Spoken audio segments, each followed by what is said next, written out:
When I finish, one west when I start. Big shine, big glow. I be gone till November, let my bitch know. I'm back by the winter, bubbling like Crisco. I need my pockets all swollen like a lift note. Talking out the side of your neck, get you a slip throat. I stay broke, don't care if I got $1 million. Looking down on me, I put your brains on the ceiling. Fuck kicking down the door, we bout to demo the building. These fake cats all in these groups, I wonder who ya. Shoot ya off your pulpit, hallelujah. 4-pound gun youngin' down like it's a cougar. On my feet, combat boots, or is it Puma? Words spreading around about me, none of it rumor. All truth, very big facts, very large caliber on very small gaps, compact pistols, ladders, and all that. About to throw the switch in the Nina for rapid fire. Got the 5.7 equipped with the magnifier. Boom shakalaka equipped with the rim rocker. We ain't really got beef, yeah, Ramak would have been shot you. The best rhymer, Synth Pac and Big Papa, Big Llama, Big Juice, I'm Big Jamba. Quarter tank of gas around the Big Papa. In sweat, not in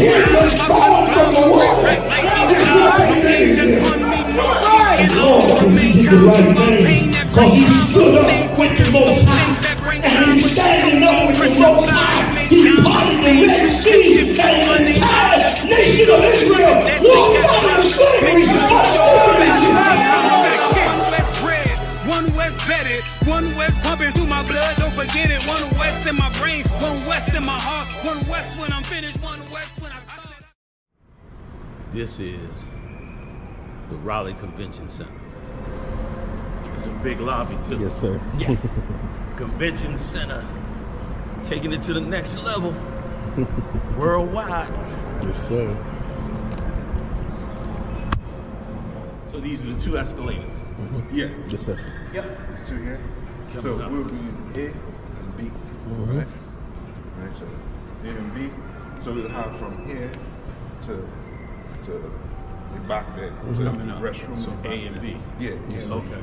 Yeah. So from here, I believe. They said that corner, that corner, that. Huh? From there, all the way down. Hey, let me tell y'all something, brothers and sisters. Okay, I want you to understand. I want you to understand something, and why this is so important.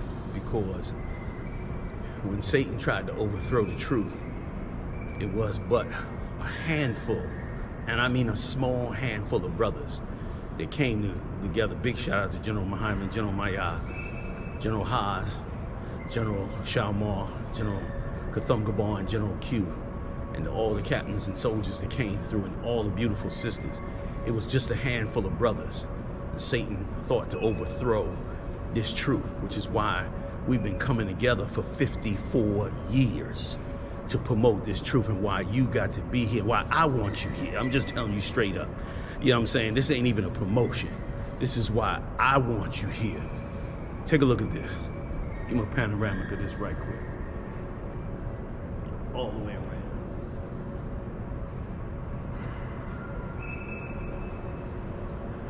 And once again, this is a mark of what this truth has done for us and what the Lord have done for us. This wasn't done by man. This was the Most High doing this, because he handed us this truth and we held on to it.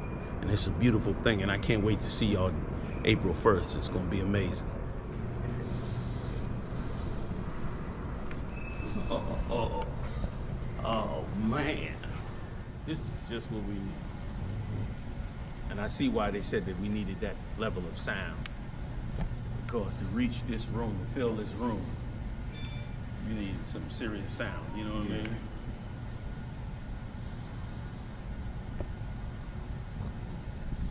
So, yeah, right here. Okay. Let me see if there. Anybody in here? Good.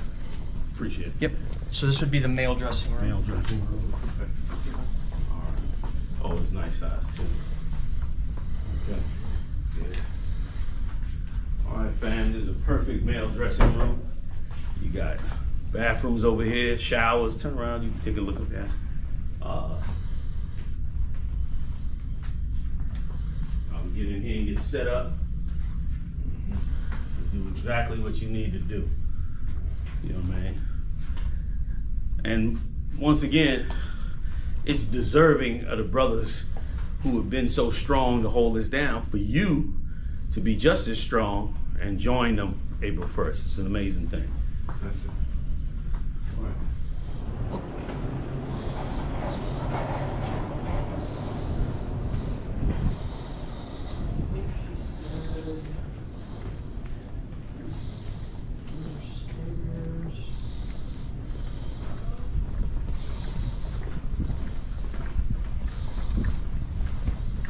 Oh yeah, hey there. Look at this wonderful, wonderful kitchen. So big shout out to Shaquana Pod. Your work is in good hands. Can we do a circle right quick? See how wonderful the work is the center plate. Handle their business. Thanks for allowing us to put you on tape. Showing what a great kitchen and a great operation this is. So I look forward to seeing everybody come on in, man. It's going to be amazing. April 1st. Raleigh, North Carolina, y'all. We at the backdrop of the convention center. We right across the street, doing it straight up in the Hanover room. Take a look at this room. Now they're gonna work this whole thing out for us. GEN.YAHANNA's class will be rocking on a level. And I mean, I'm standing in this room and the temperature control system in this room is absolutely off the hook. So it's gonna be comfortable, beautiful, fully decorated, ready to go. This is it, fam. We worked hard for this. We worked hard to get here. So let's get it on. Big shout out to General Muhammad. Big shout out to the class he puts on, smoking as usual. And, you know, it's going to be beautiful to get up in here, man, and do our thing. Also, Feast of Unleavened as well. We'll be getting together and bringing this brotherhood and sisterhood together. We got to fight to bring the 12 tribes together. You ain't going to bring the 12 tribes together without a battle. You got to go to war to bring them together. Christ said, bring them two sticks together and tie them together. Everybody make it out, man. We doing it up April 1st, man. The whole week. Whew, it's going to be beautiful. All right, y'all. Yes, sir. Like anything, if you want to accomplish anything, especially in the truth of the Most High, you warn against all the spirits that would like to see you destroy it and like to see it fail. But through the grace and mercy of the Most High, great men have stood the test of time to create great things for the Most High. And this is no different. This is no different. This is a war and a battle to bring this truth where it should be. And boy, the men and women in this truth are continuing to do an amazing job. So, see y'all out there. War up, April 1st. Get it on. One West bread, one West Betty, one West pumping through my blood, don't forget it. One West in my brain, one West in my heart, one West when I'm finished, one West.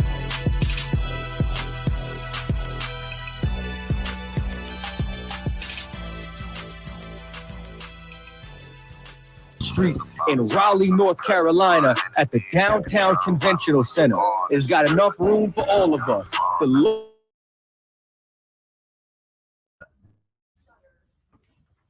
Because and here's you know, here's what is also a crime, because having that history means that they know what the police do now. They know that the constant stopping, the constant questioning you, the constant where you going, you know, where do you work, the constant that they know that this is the same. And it is a reminder of us that really we're not a part of this place. You know what I mean? It's a reminder to us that no, it's a separation. We might say integration, we might say slavery's over, but the psychological effect is still the same. And on top of it, because there's so much twisted mindset, because so many of us believe that we are free to a degree, when we run into that, encounter it, and like you said, it'll frustrate you after a while, and we respond to it. A lot of times we end up in a coffin by responding to it. And I know growing up in New York City. I don't know you. I'm not letting nobody sell you crack. You know why? Because I never saw you before. But you a black man like me. That's right. And it's worth something. This is Black Watch with Commanding General Yahanna, the only man to lead blacks, Latinos, and Native Americans. God made man on this earth. The white man, he made man. God made man. God wants man to obey him. bringing you real news. You don't need a black man in the White House. You need a black man in every black house. For many years, there's a lot of black people who didn't realize how deep the racism of white America was. You ain't gonna do nothing unless you decide where you gonna stand at with the Most High. This station is now the ultimate power in the universe. Righteous solutions to issues plaguing our nation. Boy, you better wake up and see the power that is within blacks, Latinos, and Native Indians. Join us every Monday from 9 to 11 p.m. Black Watch. Let the show begin.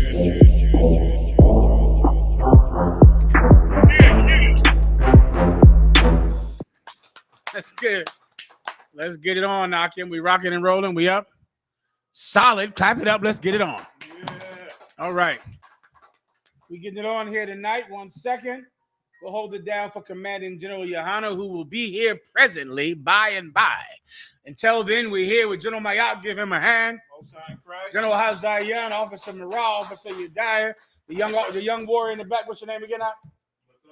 Mathumyad. Give him a hand. And the sisters and the babies. Let's rock and roll it tonight. Let's get your questions and your comments and the stories of today that you care about the most. Yediah.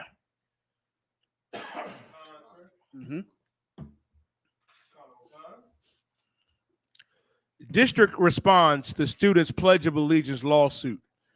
This is a story. Now, you would imagine that in this day and age, 2023, that you would think all of the marching and all of the protests and all of the voting and all of the progress would make things like this not happen. This is yet another example of the failure of the civil rights movement and the failure of political and church leadership. This is what happened to a child this week. Yediah. Khan, a South Carolina school district says a 9th grader walking in a hallway was stopped during a moment of silence and not the Pledge of Allegiance. A South Carolina South School District said a 9th grader walking in a hallway was stopped during a moment of silence and not the Pledge of Allegiance, as the student has said in a lawsuit filed last month. Marissa Barnwell said she was pushed against the wall by a teacher at a River Bluff High School when she didn't stop to recite the pledge as she walked to class in November, according to her family's lawsuit. That's like a 1969 story. The girl is trying to walk. That's exactly what happened in Alabama with the little girls trying to go to school, and the National Guard is waiting on the steps with guns to stop them from going to class. This little girl was trying to go to class. Well, in the morning, in most schools, they play the Pledge of Allegiance. She continued just to walk to class. A teacher grabbed her and shoved her against the wall for not stopping and giving the Pledge of Allegiance out. Today, this happened last week. With all of the reforms, this is something I would love to ask. As many of you know, I don't know anyone in the world. I don't talk to anyone in the world, but I have so many questions for them. And here's another question I would like to ask someone who is an oppressor. If the United States military and all of the veterans fought for our freedoms, and because of the veterans, we have to say pledge allegiance to the flag. We have to stand for the national anthem. When are we going to get to use some of these freedoms? You fought for them and died for them. So can I use some of them? Since the military, God bless them and thank them for their service, since they fought and died in Korea and in Vietnam and on what's that beach called? In Omaha Beach, Normandy for freedoms. And that's why we're pledging allegiance to the flag. When can I use some of these freedoms? I would like to exercise some of them because the forefathers of America fought for them on the beaches of Normandy. They fought for them in Vietnam. They fought for them in the jungles of Southeast Asia. I would like to use some of that freedom, Maya. I just want to be able to exercise some of it. Why? To thank them for their service, because they fought for my right not to say the Pledge of Allegiance. Right. That was the point. That's the whole point of freedom. That's the whole definition, I think. Yeah. You can't say you have to say the Pledge of Allegiance because people died for your freedom. because they died for my freedom, not to say the Pledge of Allegiance. Right. You can't say they died to force every man and woman to say the Pledge of Allegiance. Then they died for my oppression. That's what that would actually mean. If veterans dying and going to war and the policemen getting shot means I must say the Pledge of Allegiance, and if I don't, a teacher is going to assault me, then in actuality, the people who fought in wars and died for American principles died so that I could be oppressed, died so that I don't have a choice. They died so that I have to give the Heil Hitler salute. So I have to pledge allegiance to the flag. And if they died for oppression, isn't that really disrespecting their sacrifice? Don't you disrespect fallen veterans when you force someone to say the Pledge of Allegiance? Come on. I don't see, how could you think another way about it? Don't you disrespect the people that fought for freedom when you take away freedom? Then you disrespect their sacrifice. The only real way to honor the sacrifice of veterans and military people is to not say the Pledge of Allegiance. It's to exercise. And good evening. Now we begin tonight in Lexington County as a family there is suing a school. We're the only people that honor the sacrifice of veterans. We're the only people. We're the only people that we are champions of the First Amendment. Champions. Why? Because people fought for it on the beaches of Normandy, brother. Veterans fought for our right to not say the Pledge of Allegiance. We're champions. We're far better Americans than you ever would be. We're far better citizens than you would ever be. Given your choice, you would oppress people because men fought for freedom. Those men died for freedom, and now in some school in South Carolina, some can I say slut? Or is that the rule supply? Probably not. Some slut who never served anything other than herself, she's going to beat up your daughter because she's honoring veterans who died for freedom. She doesn't care about those veterans at all, because if she did, she would let that girl have some of those freedoms. I pray you understand. It seems too easy to understand for me, but of course, I don't think the way oppressors think. Yediah.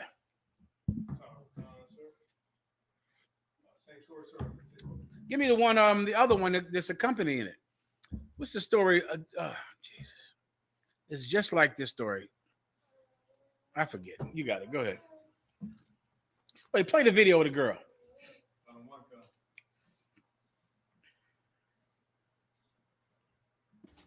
This video taken inside River Bluff High School is now at the center of a federal lawsuit. In the video, you see 15-year-old Marissa Barnwell walking down a hallway at around 8:40 in the morning, while the Pledge of Allegiance plays over the school speakers. Once Barnwell rounds the corner, she's stopped by a school instructional assistant. She snatches my ID and she's like, she's going to report me to the office. And I'm just confused. I'm like, get your hands off of me. Get your hands off of me. Like, you can hear me say that in the video. And it's just, I was just in disbelief. Like, I had never expected something like that to happen to me. And because of this moment, the Barnwell family is now filing a federal lawsuit against the Lexington 1 school district and the State Department of Education. Barnwell's parents were stunned at what they saw and say this goes beyond their daughter not stopping to recite the Pledge of Allegiance. I just can't believe this has happened. You know, why would the teacher, you could see in the video, why would the teacher single out my daughter when you could clearly see that other students is walking in this video, but that particular day she zoomed in on my daughter? And the family's lawyer, Tyler Bailey, says Barnwell had a constitutional right to not stop for the pledge. The thing that's beautiful about America is we have freedom, freedom of religion, freedom of expression, freedom of speech. And students in our schools should feel safe. They should not feel threatened for exercising their constitutional rights. According to the Lexington 1 school district policies, their rules also state that students do not have to participate in the pledge. As for the instructional assistant, who the family lawyer says allegedly touched. It's in, once again, that's just like those 5 black cops that beat that brother. It's in the rule book. Yep. Children do not have to stand for the Pledge of Allegiance. Yep. It's in the Constitution. Yep. No one has to stand for the Pledge of Allegiance. Yep. But what you'll find in America is that culture trumps rules in America. rules mean nothing. Yep. They treat rules like they treat the Bible. Yep. They act like they like it and they ignore it. Sir. You know what matters? Culture. And the culture in America is to oppress people because veterans fought for our freedom. Since veterans fought for our freedom, we get the right to oppress everyone and take away their freedom.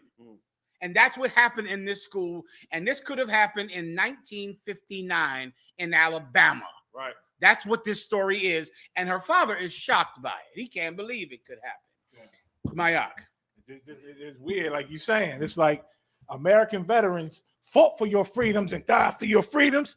So you better love America. And you better love everything America. You know, let me tell you, you people don't love America. You hate the Constitution. I saw you rip down the walls to the Congress. I saw you climb over them walls and punch the police officers in the face and smack them in the face with what's those things you put out fires with, my fire extinguisher. I saw you knock a police officer in his face with a fire extinguisher. You know who did it? Patriots, Mayak. Patriots stormed the Capitol. People that love America defecated on the Congresswoman's desk. Why? Because they love America. You do not love America. You do not care about any veteran. Go under a bridge and find one and ask him, does his country love him? Right. Go find the countless homeless veterans that everyone loves and ask him who loves him. You don't love veterans. You don't love the Constitution. You don't love America. Let me tell you something you're not going to want to face. And that's for all of our oppressors out there listening tonight and all of you Christians. The Israelite School of UPK, under commanding General YAHANNA, we embody all of the good things that you wish America was, the kind of spirit that you wish America had. We have it in here. That's how we are. Like we are real patriots. We respect people's freedoms. We respect the right of people, of their right to have religion, of their freedom to protest. We respect those things. The UPK, we embody all of the good things that you say about America that you're lying about, but we actually embody them. We actually do the things that you say you do. We actually have love for freedom. We actually have love for the freedom of speech. We actually support and build the family. That's what we do in here. You don't care about families in America. You don't care about veterans. You don't care about the flag. You don't care about the Constitution. You care about using your skin color to oppress people with a different color. And that is all you care about. There is nothing else important to our oppressor other than oppressing people who are not like him. And that is the life's blood of America, not freedom, liberty. And here we represent freedom and liberty. We represent helping the family. We represent standing for the poor and giving people who have not received justice. We represent making sure they have that justice from God.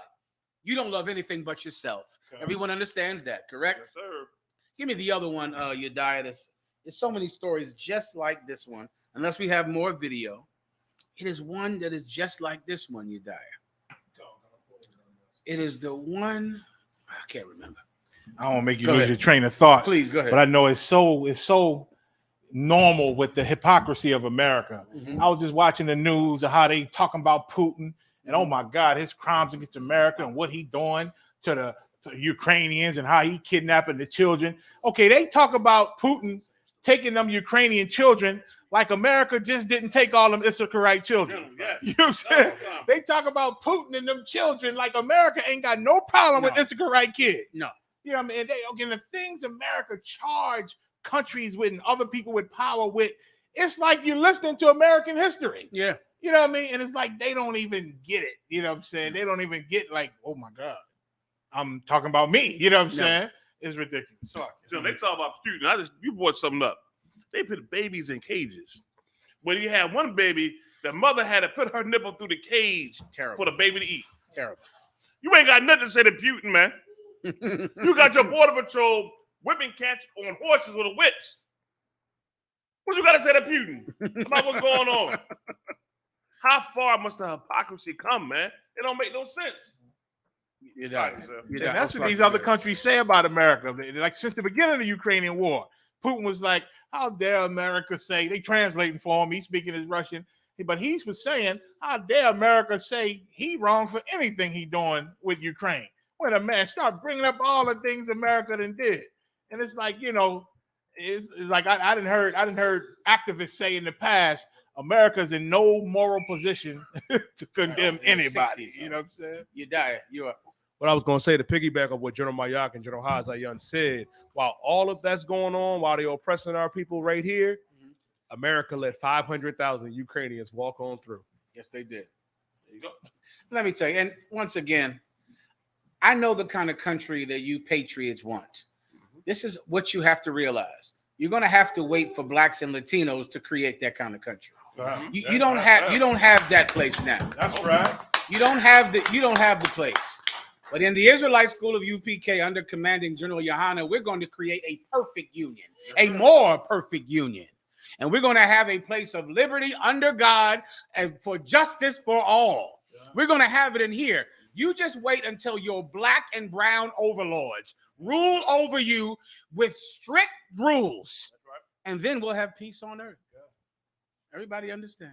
Maya. God, and in case you ain't know, it's talking to you white Americans. That's the point, Maya. Because you totally at war with each other. Yeah. You think you patriots, but you are divided. You about to go into civil war. Lord forbid they bring a charge against Trump. Civil war is beginning. We need that you video. Understand? Go ahead. Civil war is beginning. If you want a real, like the general bringing out, you want peace and patriotism and God is number one. You know what I mean? You know, you gonna have to wait for Christ and the Israelites to rule. You understand? Right. We'll do it. We'll do it for you. Don't worry. By and by, we'll do it for all of you. We'll show you exactly what needs to be done to have the perfect place on earth. We'll show you. Anything else? Next story.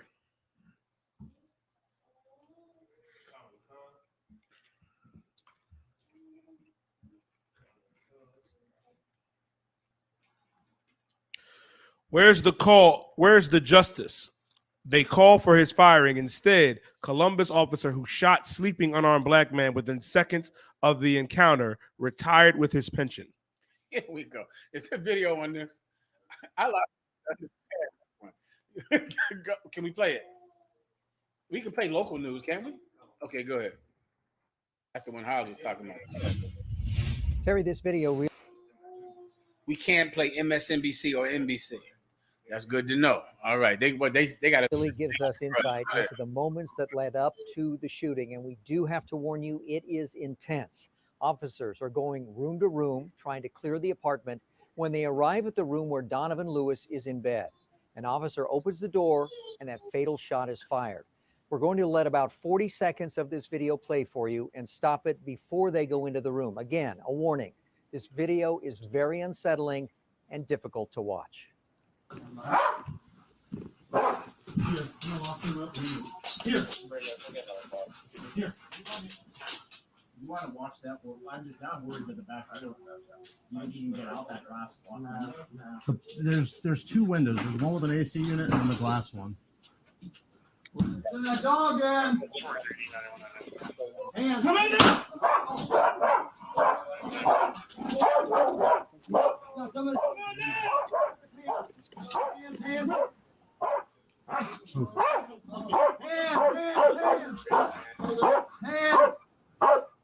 Let me see your right hand. TikTok video, correct. The attorney representing the family says they're filing a civil lawsuit against Officer Ricky Anderson, who fired that shot, and against the city, arguing this was reckless use of force. The family just finished meeting with reporters. We'll have more on that part of the story at 12:30. Terry? All right, Kurt. Get that. So let me try to understand this, Mayak and Haas. They were executing a search warrant in the house. What kind of warrant? I don't know. They were what kind of warrant? Because they was executing a search warrant for Breonna Taylor. Yes, they were, Haas. You understand? Yes, I done served me some warrants now. Go ahead. I done kicked in some doors. Go ahead. I done ran upstairs with my AR-15. Well, it was the it was the M4 Mm-hmm. or the shotgun. I done it. I ain't shot nobody. Go ahead. I want to know what kind of warrant they didn't have for people. It just don't make no sense. And here's the crazy part about it. If you think that man in there was something you can't see him, they had a dog. It should have been, we're going to let the dog out, we're going to let the dog out. They're going to sit the dog in there versus shoot. The worst thing on the earth is a scary cop. You get a cop that's scared, better watch that cat right there. And he's shooting, everybody might shoot you too, because he's so daggone scary. What kind of arrest warrant? That's all it says. Right? If I may, sir, he could have used all the mini gadgets on his super Batman belt, like the taser or any other weapon, sir. Pepper spray, maybe something to calm him down. Okay. All right. If he's going to deploy a taser, that means he had to have somebody behind him ready to use lethal weapon in case that taser don't work, right? But in serving on warrant, you're going into a house, you clearing rooms. The purpose, if you got a dog, that dog supposed to assist you in that. You understand me? Supposed to assist you in certain things. If you open the door and somebody in the room, the point of opening the door is you got to go in there and find out what's going on. He shot from the outside, so he wasn't really clearly looking. All he saw was a figure. You know what I mean? He ain't giving time to say if the guy had a weapon or anything. Nothing. He shoot first, and then he holler about, let me see your hands. Like, that's not technically sound. You know what I mean? Like, that's not sound tactics. You know what I mean? You don't shoot him and just say, let me see your hands. But damn, you done shot the man already. You know what I mean? You ask for hands first. No. You understand? Text message. It's crazy. It's crazy. And then I speak on it because I did this job for like 8-9 years. And, you know, people would say what they want to say. Yeah. But I've done it. I've been out there in them streets running around chasing people and all that kind of stuff. You know what I mean? And I know the things you got to do, especially when you encounter a suspect or serving a warrant. And, yo, this wasn't it, man. You just don't shoot first because you see a body. You understand? No, I was going to ask Yediah if he can read a little bit more on the story, because I want to hear some more on that story. What else do they say about this story, Yediah?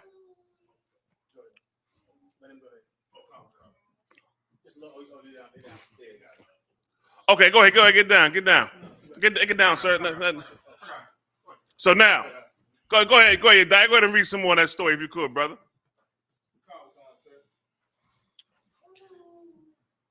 It says Lewis was fatally shot by Anderson on Tuesday, August 30th, 2022, while in bed. The officer and his colleagues were on a mission to arrest Lewis based on several arrest warrants.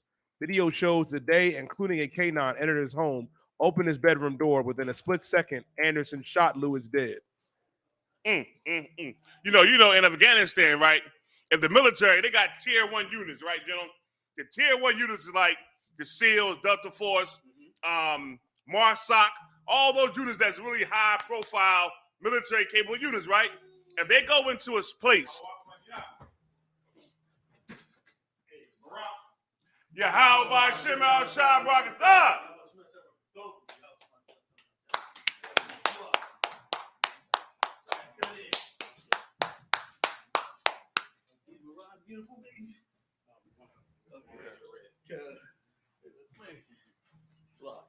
Colonel McConnell. Yes, sir. Colonel McConnell. So they got these top tier units, right? If any one of these top tier units go in the room while they're doing an assault and shoot somebody that had a weapon, they would be under investigation. You hear me? They got them under investigation, ready to prosecute them for illegal war crimes. You hear me? There's many cats in the military who done things and killed somebody, and it was unjustified, illegal war crimes. They're in court. This is what this is right here, man. It's unjustified. He just shot, not looking to see where he was shooting at. You understand? And if you're in an elite unit, you train to just not do exactly what he did. You understand? I was trained not to just take shots, because you got to see what you're really shooting at. What did he see? Where was the gun at? Where was the weapon? Where was the threat at?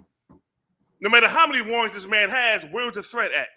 That's why you are a special unit. You train for certain things to gain certain kind of skill sets. Where was the skills at in what he did? There was none, except for what's always in our oppressor. You understand me? What is out for blood. Right. That's it. Can I show you one thing if I could, sir?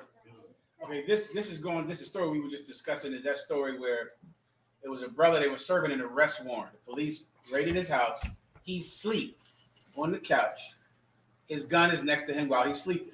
I remember that. He wakes up, touches the gun, and they shoot him. I remember that. Now, that story is so heavy for so many reasons. Let me give you one that most people don't talk about. That the police never discuss. There are millions of legal guns on the street of America. Millions of them. When a police officer is just roundabout, making a raid, doing anything, do you know how likely it is that he'll run into an absolutely lawful citizen carrying a legal gun? Everyone has a legal gun. It's so common, but with that fact and with that knowledge, they will still shoot you if you touch a gun in your house, knowing that the majority of people that have guns are carrying them legally, because it's millions of them at the gun range every week buying guns. Guns are not illegal to buy. They have gun stores. Have you heard about those places? They have gun stores, and you can buy guns in there. And there's no limit on how many you can have. You can have hundreds of them. So why would a police officer go into a situation thinking the minute I see a gun, he's a felon, he's a criminal, when you know millions of people in America have guns? Now, if I can show you the other side, if you don't mind, sir. General Hazayan mentioned an elite group. Let me show you another elite group. You have it for me, brother? Here's another elite group. They're called Delta Force. Have you heard of them? Yeah. Delta Force. Now, that is an extremely elite. Top tier. Top tier assassins, killers in other countries. Top 5 in the country. Yeah, in the know world. if it's higher than that. Top 5. Delta Force. Well, this is his story. Let me play his story. Play it, please, if you don't mind. You might need to fast forward the taste. Rewind the taste. Right there. Go ahead. And yeah, Brad was always kind of there as a mentor. What was one of the biggest lessons you've learned, or you learned on that deployment, maybe through humiliation? Like, fuck, I can't believe I just did that. Did you make any of those mistakes on that first deployment? I think the biggest lesson for me was trust your instincts. So I was on a rooftop, my very first target. Like I said, I'd already busted my nose and torn my nods off my head and whatever, tried to put them back together. But we were on the rooftop pulling security, and I was like right side security looking like north down this road. I think we had some Rangers in a couple blocking positions, or maybe the recce troop guys. We had some snipers or something out. And again, no shots fired, but we had aggressively taken this target down and secured some detainees, and we're just waiting to exfil basically. And this guy came running down the road with an AK. He's serving a warrant in Afghanistan, and they break down the door of a house. He busts his nose open, busting down the door. They're in there raiding the house, rifling the whole place, hemming up everybody in the house. He's on the roof doing guard patrol, looking down the road north. And he's watching down this road. Everybody's caught up, right? Keep going. And I was the only one that saw him. And I said to Mikey, a teammate of mine, I said, hey, there's a dude. And again, no shots fired, but we had aggressively taken this target down and secured some detainees, and we're just waiting to exfil basically. And this guy came running down the road with an AK, and I was the only one that saw him. And I said to Mikey, a teammate of mine, I said, hey, there's a dude running down the road with an AK. And something about it just didn't feel right. Like, he wasn't like he was running to get in the fight. It was like he was running to come look or like see how he could help. There was just something about his body language. And again, I'm a brand new guy in combat. And I said, so this guy running down the road with an AK, and Mikey, not looking in that direction, goes, so shoot him. Well within my rights, right? Yep. He's coming into our target area, rules of engagement. I was good. Totally could have smoked that guy. It just didn't feel right. And so I yelled back. I go, I don't think he needs to be shot. And then Mikey, being, a solid dude, I think radioed down, said, hey, there's a dude coming up the street. Cause I'm, oblivious, radioed down to the guys on that corner and said, this guy coming up the street with an AK. Well, they ended up stopping him. They didn't shoot him. They just stopped him. He was like the local law enforcement. He was actually friendly to us and a guy that had worked with, you know, U.S. forces over there. And he just heard all the noises and commotion and thought somebody was in trouble and he needed to come help. War zone. So nothing wrong with that dude. I would have been well within my right. And he don't fire on a cat running with an AK-47 down the middle of the street. Don't listen. What you saying is so right. And boy, if we could get this in our head, like once again, ISUPK is just gold. Like when we came out and said we're gonna stop blaming black people and Latino people for these things, that was so true. Like you be saying, Haas, like I know when people hear you say what you say, I know that they say to themselves, I can't get it. Because even sometimes I hear you, Haas, and I be saying to myself, well, it be a little like I hear what Haas saying, but from the reports and what the cops is saying, it would seem like what Haas is saying don't make sense. It seems like you got the shooter. When I see from this, what you saying is what's really happening. Like he don't got to shoot the man. You understand? But that's the thought out here. The thought out here is like, you gotta shoot him. You see him, he got a gun, drop him. When meanwhile, that's not always the case. No, Geno, it's not. That's not the case all the time. Huh? And let me tell you something else too, man. All them TV shows and movies have taught us this horrible lesson. I just watched another one last night. And of course, they abusing Jake and Ephraim in the movie, shooting them drop of a dime, no questions asked, you know, all about Billy Badass killing us. And so what you saying is true. Like he's running down the street. They having a whole conversation. Yo, there's a dude with an you think he'd be like a what? An AK-47? Yo, shoot him, kill him. And you think he wouldn't even have asked. You think he would have just killed the dude. Meanwhile, he had a whole conversation. Then they radioed it in. Then the cats that they radioed it in went and talked to the cat with the AK in his hand and stopped the whole thing. And that's why everything we've been saying about how they deal with the Edomites as opposed to us is totally true and right. Like we don't belong here. You understand? Like we gotta get ready for Christ's kingdom because that's what's happening. And if you didn't have faith before, certainly what you see going on the world stage, you should be able to turn on CNN any morning and be able to realize that everything that we've ever said in that Bible is coming to pass. And let me add, if I could just add something to what you're saying. That first of all, let's be clear. Many people have prophesied according to the Bible about the end of the world. All preachers do it. Nobody but the I.S.U.P.K. in 1969 on to today broke down who was who in the Bible. Everybody talking about how you know that's the 12 tribes. You didn't even know that Moab was the Chinese till we broke it down. Right. You didn't know that Ammon was the Japanese till we broke it down. Which preacher broke that down? I'd like to know. You didn't even know that Esau was the white man until it came out of the I.S.U.P.K. And anybody that says it, they learned it from the I.S.U.P.K. So let's go beyond even the 12 tribes. So don't tell me you don't know that we got the truth and have been breaking this thing down. Like this whole Third World War, you could turn on CNN in the morning and you see it unfolding exactly, not partially, exactly the way we've been saying it was going to unfold, down to the nation. That's right. Down to the nation and country, down to NATO. Come on, Muhammad, Mayat, Haz, Akim. Do we not break it down in class? Everything down to the nation, down to the 10 common markets, down to NATO. Get me right. Down to the Statue of Liberty, all of it in the book of Revelation in my life.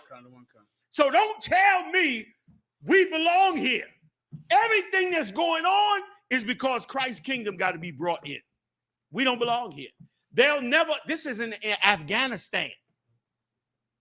This is a cat dressed without a uniform. They don't even know who this cat is from the distance they at. He got an AK-47. He's running down the block. They don't engage him. They kick your door in. Don't even say police. You dead sleep. Kick your door in and just see you like any natural man would. Listen, you come kicking my door in, it's a problem. I'm going to the penitentiary because I'm telling you now. Listen, just call me ahead. It's like, look, we got a warrant for you. Come the hell on out. I'll come out. You know what I mean? Don't come kicking no door in for my ass at all. I grew up in the projects. We you know what I'm saying? You know what I mean? Well, okay, in Castle Hill, you come through a door. Going through doors, when you listen, where I grew up at, going through doors was serious business. You understand? You say, if you tell your boy, look, man, hey, I'm gonna just take the stairs. Your boy said, all right, just check that window, man. You know. He just said casual, meaning look in the window into the staircase before you open that goddamn door. Because you don't know what's on the other side of that door. That's how I grew up. So don't, behave yourself. I tell brothers all the time, you come see me, you better call first. I might not recognize. I might be in there, had a couple of drinks. I don't even know it's you. You fuck around, come up on that door, boy. You gonna have a West Philly problem. You know what I'm saying? Call me for sure. I'm on the block. I'm in the blue car with the tinted windows. Tell me ahead of time. Go ahead. One of the funniest stories y'all told me, General, was when you stayed at Miami one night, and he had a maintenance guy come to the house. That maintenance guy was lost. I'm still traumatized by that. Oh my God, brother! Listen, this cat was this close to losing his life in that house that night. I called Muhammad. Listen, I called Muhammad like Muhammad was the enemy. I said, Muhammad, get out here. He said, so what the fuck is this white man? I was tripping because you don't do that. Because we done grew up in a war zone with these people. This is what have happened to us here. You understand? This is what they've done here. You understand? Like that Afghanistanian didn't say to himself, y'all better not run down the block with this AK-47. They might shoot me. He ain't even thinking about it. He run down there. He figured he on their side. They smart enough to know not to shoot him. And they respect him on it. But not us. Not us. You can get killed in this city, man. In all of these cities, drop of a dime. And let me tell you, the hatred for us are. Y'all are thinking, if I told you about the hatred for us, I don't want to take over. Let me say this last point, get up off it. If I told you about the hatred that the other nations have for us, and especially Esau, by the acts that these Christian Negroes is doing, is going to get black people killed. Like you doing exactly what got us killed during the time of Yahushua, trying to make somebody else's nation love us. If you could, you die. One scripture, y'all. If you could just get me the scripture where it said that we became mighty in Egypt and the Egyptians was vexed by us. That's what's going on here, man. And we so at the end. And let me tell you something, man. Fight the demons that want to carry you off into something else. Do not falter now. Now's not the time to falter. And don't let nothing break you from coming to the Passover if I could. Because it's a lot of pressure. It costs money, all that. Be there. Do this for your nation. I promise you that if you walk with the Lord in this truth, he will walk with you. He's giving you every answer you ever asked about life. He's giving you every answer about how a man should be, woman should be, children, everything. It's all coming to you. You can come to any of these classes, especially if you go to General Muhammad's class, General Mayat's radio show, Ha's show. You go to any of these top classes. You understand? And all the classes. I don't want to just say the top classes, right? Am I lying? Listen, I took this week, I sat down this week and I went through about 10 or 15 Sabbath service classes. I said, let me see what they're doing in the Sabbath service. I sat there and I went through tons of tapes. And brother, they breaking them scriptures down in that Sabbath service, something amazing. And taking pride and honor, man, the garments. All of y'all doing that Sabbath service, y'all getting it on in the name of Yahweh Shem Yahweh Shai, man. I just want to big him up. Because I went to examine. I said, let me just see what we ain't checked on them in a while. Let me see what they doing. And they getting it on all kinds of breakdowns, scriptures, everything. Brother, you got it in front of you. Don't blow it. Come together in the body. Continue to build. I promise you, Yahweh Hashem Yahushua is with you. And you're going to see worse. You're going to see worse. You see what's happening with their banks? Their banks is faltering. That's just a bump. It's coming, more coming. As they go and unfold into this war. China went over there brokering deals. China's stepping all over America right now. Kick their drone out the sky. Russia kicked their drone out the sky. They trying to disrespect the superpower of superpowers, okay, which is going to bring them into the game. And that's the Lord doing it, because they'll never even treat you like that cat from Afghanistan, right or wrong. You ain't going to get that level of treatment. No. You ain't even going to get a level of treatment of a person in a full-fledged war zone. You won't even get that. And that comes from fear. Fear, because there's something that lives in you that frightens the rest of the world. And what lives in you is that spirit of the Most High. It ain't you. Because the Lord said, I chose you. You were the smallest of nations. And you sure are right now in the earth. Whether you be numbers or not, you the baby in the earth. You ain't even got a country. You ain't even got an identity. You ain't even have an identity. You don't even have that. You understand? Let's loan a country. Let's loan some land. Let's loan an army. Let's loan a government. You ain't got none of that. But you got the I.S.U.P.K. That's right. You got the truth. That you do got. Now you can take that and do like Christ said and multiply that penny and do something. Or you could just stay in your ignorance and we'll take care of it ourselves. Go ahead and read it for me. I'm going to get out of everybody's way. Come, sir. Exodus chapter 1. I'm sorry, verse 8, sir. Now there arose a new king over Egypt, which knew not Joseph. And he said unto his people, behold, the people of the children of Israel are more and mightier than we. I ain't say it. This is our history, our legacy. This is how we live. Whenever we are put in a captivity, we become more and mightier than them. Turn on any NBA game. Do you see them brothers flying in the air? Brothers is flying, and them niggas might as well have wings. They in the sky with that ball. You understand? Brothers. Judites. Every other tribe can. You got a few tribes in there. They got the Benjamite brother just knocked out some Hamite to retain the championship. I don't know if y'all heard about that. You understand? You got some other tribes. All the tribes is bad now. You understand? All the tribes is bad, Billy Badass, and you're going to see them all in this Passover. But, brother, they fear their tribe of Judah, and they fear all the other tribes as well. They oppress the hell out of our tribes in Central and South America. You know what I'm saying? Yo, there's a movie out. I pray everybody watch this movie. The movie is called Drugs Used Against Us. Now listen to me. It's on Netflix. What you saw it. Watch that movie when you got time. Don't watch it when you got other stuff distracting you. Sit down and watch that movie, brother. America, this is an amazingly evil place. Right or wrong, you saw it, you died. You know what I'm talking about. This is an amazingly evil place. It talks about how, do you know Harvard and Yale was built off of dope money?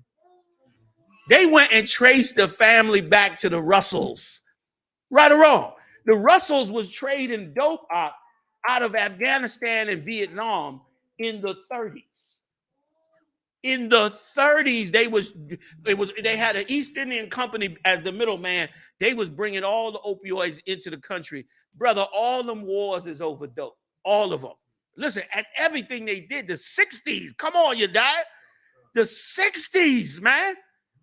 Listen, y'all, how many of y'all have seen pictures of that big school bus all painted up psychedelically from the 60s? Y'all all seen that, right? Yeah. Do you know that bus was a CIA bus and that all of the people on the bus was military operatives? And do you know what they was doing? They was going around getting everybody to try acid. They was doping up everybody in the 60s with acid. Yo, they invaded countries that would not let them sell drugs. Like, yo, it's right. Am I lying? Everybody should go. You want to know evil? You want to look evil in the face? You want to know why the Israelite school of UPK has been saying, do not sell drugs? do not, get high.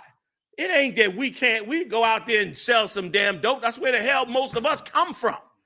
But it's not why. It's because if you do, you are so part of an amazingly evil system.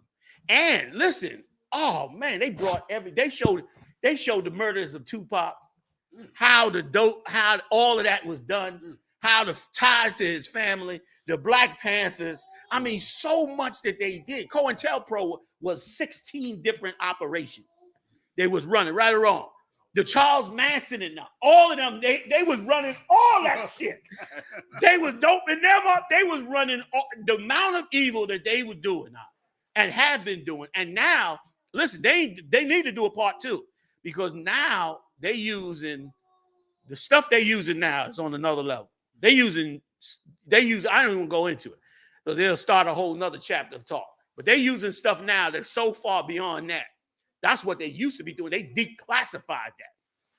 It's crazy, the stuff they was doing. The people they killed, the people they assassinated, the organizations. They said that, do you know, y'all heard of the Latin Kings, right? Everybody heard of the Latin Kings. Do you know why they destroyed the Latin Kings, man? The Latin Kings was a straight up street gang, killing and selling dope and all. One day the leader sat down with the Black Panthers and said, and they came together and they told them, man, you should get up off of this. You got enough power, enough people. You got thousands of members. Come on, let's. The leader turned around and decided he was going to eliminate drugs in the Latin Kings and turned them political. CIA came in and destroyed them. Destroyed them. Was it not in the movie? Come on, sir. And what's just so heavy about what you're saying, sir, what you're bringing out about how the CIA destroyed them. I was thinking about that the other day, and I was watching the other documentary, Crack, about how they're fighting a war on 3 fronts. How you're going over there to Central America where Zebulon, and you're going to South America with Asher, fighting and killing them for the drugs. You're taking the drugs back to Judah and Issachar out there in California, out there to Harlem, all over the country. And then those gangs that came out that wanted to spread off and dip away from that and dip off to Cuba, now you're killing them off and fighting them. But the common denominator, sir, what you're saying is so heavy that the war against us that the oppressor will go to is at no limits, and the only resistance is the I.S.U.P.K. You got damn right. They know how to. It's just the amount of evil is just, which is why, like I said, now's the time you in the end. Now's the time you got to man up with your king. You understand? You got to get into these scriptures, man, and get ready to serve your house. Do not deviate. Now is not the time to deviate. Now is not the time to listen to anything coming to you from anywhere outside of the body of this truth. If it is, it could be anybody or anything. It could be demons, Satan, Esau, anybody. All kinds of stuff they were doing. And that's why faith in the Most High in Christ is the most important thing, man. The brotherhood, the honor, us coming together. That is the only weapon. As I'm watching this documentary, I'm looking at how do you come against this? And the Lord's showing me the whole time, you come against this with brotherhood. You come against this with righteousness. You coming against this with understanding the scriptures and having it established where you can't get around it. And then it can't never be stopped. That's right, sir. Somebody tried to stop it back in the 80s, back near the year 2000. They tried to do it to the U.P.K. back then. They didn't expect us to come back. They expected us to get wiped out. Damn right, sir. But the Most High, once again, if we adhere to this, if we down with Yahweh Shai, brother, because trying to get them to treat you at least like they treat a combatant in Afghanistan is fruitless. Go ahead, Salak. On the ground, and I went straight at him. And Salak, what was I going to say? I think I lost my train of thought. But just how much, like, you see the streets, everybody know how horrible the streets are now. Kids can't go out at all. Once upon a time, we could go out and run up and down the street, run in the playground. Now it's dangerous on these streets, man. And black people look at each other. Black people who don't know, Christians look at each other like black people ain't got no sense. We didn't got so bad. But this government in America created all of that. Yes. Off of that COINTELPRO, back with the Contras. Yes. They started crack. Yes. They started the crack epidemic, and it spread from LA all across the country, man. And they never stopped. We think they did it for that little war and that little time. They ain't never stopped. And then all the big drug dealers, they all working for the government, man. Your biggest drug dealers, and it always have been. And the government decides if they like you, if they still like you or not. They'll eliminate you if they got no more use for you and set somebody else up. You know what I'm saying? Like the Latin Kings. Latin King decided to go another way, do another program, not roll with the government. Boom. This country, this government is so powerful that they destroyed the Latin Kings and many other groups and many other big drug dealers and all of that. Listen, they came out in the documentary and said that they set up Nicky Bonds. God. Nicky Bonds is the biggest drug dealer in Harlem. They set him up. They put him in business. God. What's the other one that they made the movie with Denzel Washington? Rick Ross, is that? There was Nicky Bonds' boss. Denzel Washington. Frank something. Right. Frank Lucas. They set him up. The one down in North Carolina. Everybody talk about that. They set him up. They put all of them in business, man. Yo, they put them all in business. And if you try to be like clean it up, they said that Tupac, I didn't know this. I don't know how, but according to this documentary, they said Tupac's contract was up. And Tupac started his own label. And he came out with his own medallion and everything. And he was going to go in a positive direction. He was going to come up off of all of that. He was going to get off the drugs, all of that. And they said they came in and eliminated him. Yo, they said they eliminated Kurt Cobain, the singer. That, I remember. They said they eliminated him. They reckless, man. They reckless with what they do. But once again, which is why this truth is so important, because here's what can't be done. Here's what they can't do. They can't never break these scriptures down like us. That's right. Like they can't do that. They can create a fake Israelite group, but they can't create the real thing all over again. You understand? Because the Lord is in the middle of that, and they know not to mess with that. Right. You know what I mean? That's why safety is in here in this truth with the Lord. Go ahead, Marah Salaki. Salaki, sir, online they were saying Bumpy Johnson or Frank Matthews. They were saying it wasn't Frank Matthews. Yeah, probably all of them. I put my money is on that. They said anybody that was big time, they was running it. They was running it. They were protecting them. They said tons of them walked away with no cases and got free and just you know what I'm saying. And they talked about how many cops. They said Death Row Records right now is all run by cops. They said the head of the undercover unit, the sergeant or something, the captain or something, his son is running Death Row Records. It's like and they liaison with them groups. I mean, it's just a mess of evil. They have decimated the Lord's people. And listen, and here is the ISUPK's official position on it. Read that for me, Yedai, and I'm gonna get up off it. This is our official position on it, that this is true. Go ahead. Read that one more time. Khan, and he said unto his people, behold, the people of the children of Israel are more and mightier than we. You see that? That's the problem. You are a mighty people, but they got 1,000 games to snare you up if you willing to fall for it. They got 1,000 ways to trap you, but you are the mighty one. You are the greater ones. You are the people of the Lord. You are those chosen people. What we've been saying in the street, in the wind, is true. You them people. Go ahead, finish it for me, real quick, and I'm getting Khan.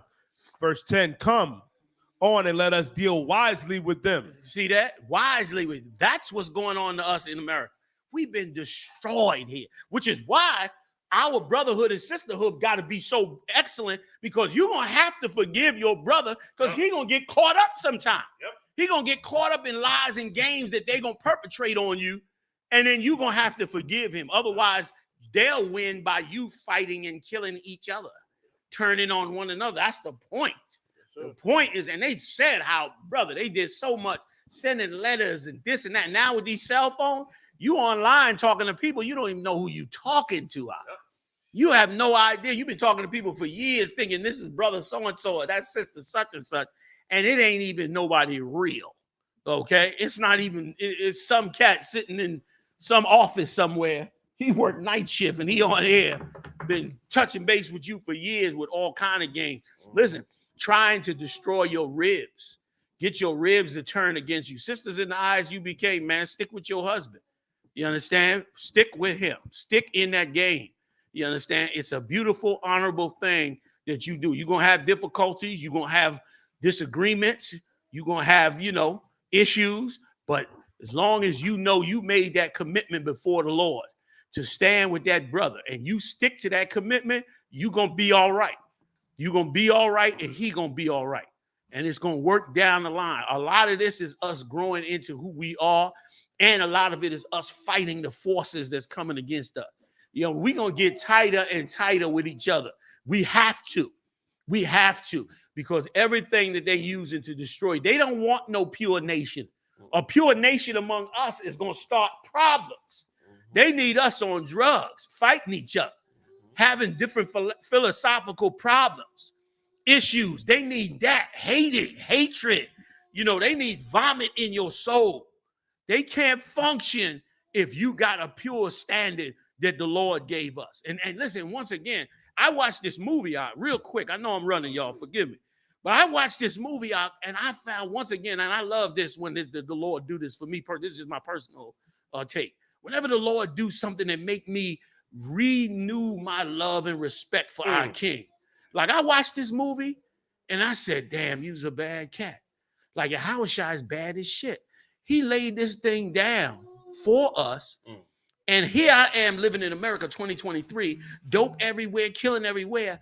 And the very thing that he wrote down and gave to us that every church got that don't use, that very thing end up like just like he said it would.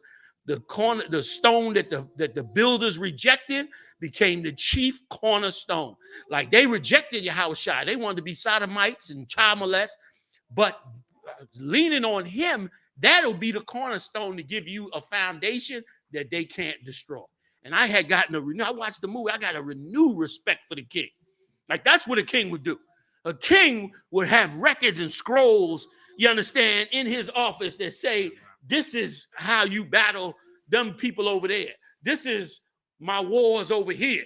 This is who these people are and what they did to me and what they did into our kingdom. Watch out for these people because they're this way. That's what a king would have, right or wrong. That's what the Pentagon is. The Pentagon know about every nation on earth because they got to know how to deal with them. You understand? So that the presidents can handle that. Well, guess what? Our king did the same thing. Made sure we got them records of that Bible. Had them confused to carry the records when we went in slavery. Right or wrong. Now we got the records. Here we are. And guess what? The records is everything we damn needed. Everything we damn needed. We got it. We ain't taking an L on nothing. You understand? And watch. This thing gonna explode. I'm shutting up. This thing gonna explode. That's all I'm saying. It's getting ready to pop wide open. And they going to war, brother. They gonna die. And listen, a lot of black people gonna die too because they caught up in the ignorance of the politics of this world. Yeah. They trying to save the empire, trying to come up against Esau in different ways. All that. Finish that verse, and I'm done. I'm shutting up. Go ahead.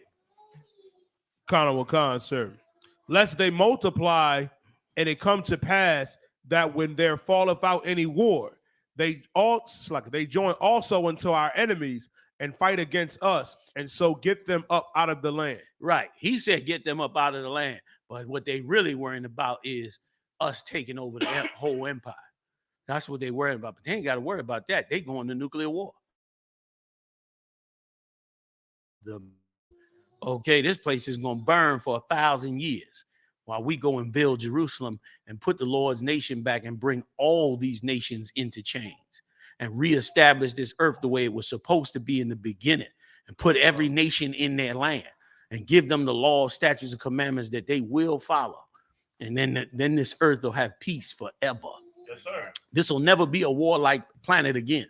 After this battle right here, this will never be a warlike planet again. This will be a planet of peace because it'll be where the king lives. It'll be wars. I don't know where else. I don't know if they out there, Esau out there. I don't know what the hell out there. But on this planet, it's going to be peace. And all the wealth and power going to belong to our king. And he remembers all the generations that we suffered to help bring his kingdom in. Whether we live or die today or tomorrow, we coming back in his kingdom. And in his kingdom, he don't just remember the life you in there. He going to remember all the lives you was in. You're going to get that crown for thousands of years. I'm done. Salaki. Damn it.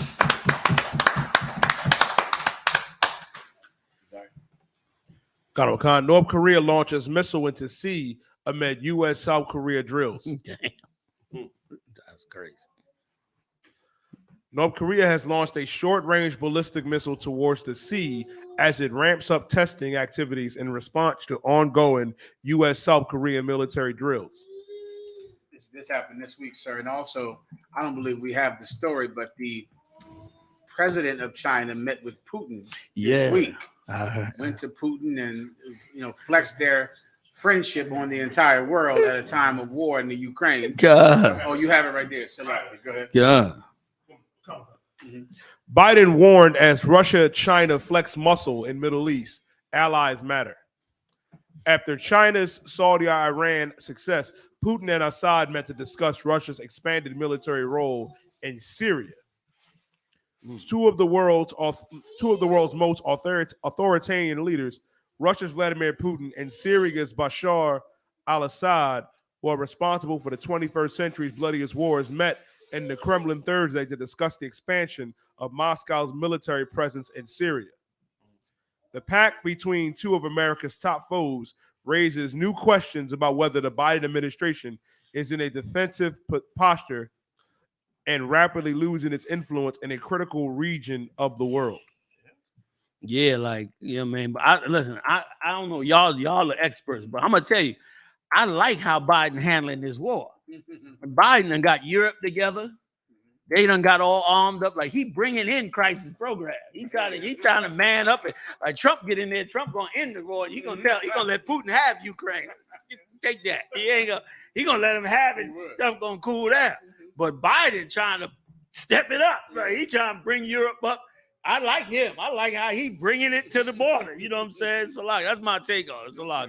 All the crimes against humanity and all the little charges like the build-up. Yes. This is the scene, so when they do get it on, they feel justice. God, you know what I'm saying?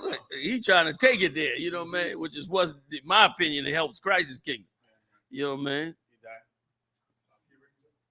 That's it, y'all? That's pretty much the base of the story. Go ahead, Baras Salagi. Sloggy, so I don't know if y'all wanted to touch Switch base on camera. this. I don't know if y'all heard about Switch camera.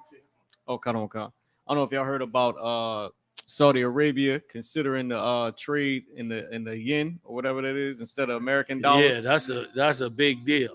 You're right. That's a big deal. That's a big deal because, of course, it takes away America's exceptionalism.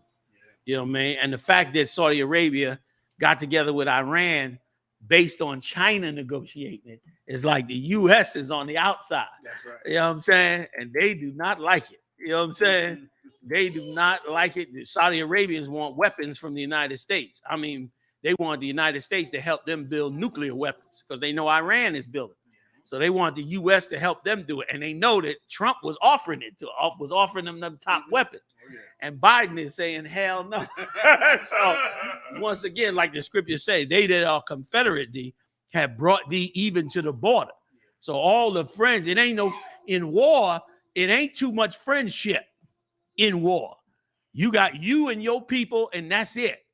The other nations who you think love you and down with you, they don't love you and down with you. Let hell break out in these streets. You're going to find out how much the Arabs love you. You're going to find out. You let hell break loose in these streets. Let's see how much them liberals stand on your side. You know what I'm saying?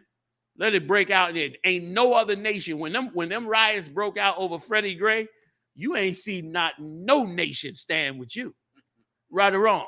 You had all them Edomites as part of them different crazy groups. Who knows who the hell they are as well. You know what I'm saying? But they was over there burning up stuff and burning up police stations. But where was the Arabs that you spent all that money with?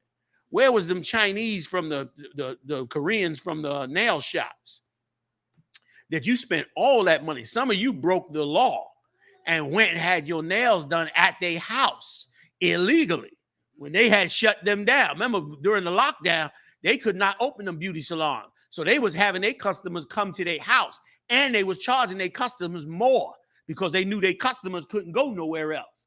So they was upping the price. Where was they at when it was time to fight for you? Where was them Koreans at that sell all your hair care products all across this country? Billions of dollars across this country, man. Where was they at? You understand? Where was they standing at? Where's J.P. Morgan? Do you know Barack Obama? This had never come out in the news. Barack Obama fined J.P. Morgan $2 billion. You know why? Money laundering drugs. Money laundering. J.P. Morgan. $2 billion. That was the fine. That wasn't how much they was laundering. The fine was $2 billion. The laundering was in the trillions. That's how much dope money they was handling dope money for the CIA or whoever is running that dope. And Obama hit him with a $2 billion fine. Where was they at? Since they love black people so much. Where were they all at? Where's all these top designers y'all love? Balenciaga, who they now calling child molesters. What's some of them names? I just know the old name. Gucci, that's a well-known one. Louis Vuitton. Well, man, all these different names you love to wear on you. You understand? Where they at? Where they at? Meanwhile, you see some of these designs black people coming out with be amazing.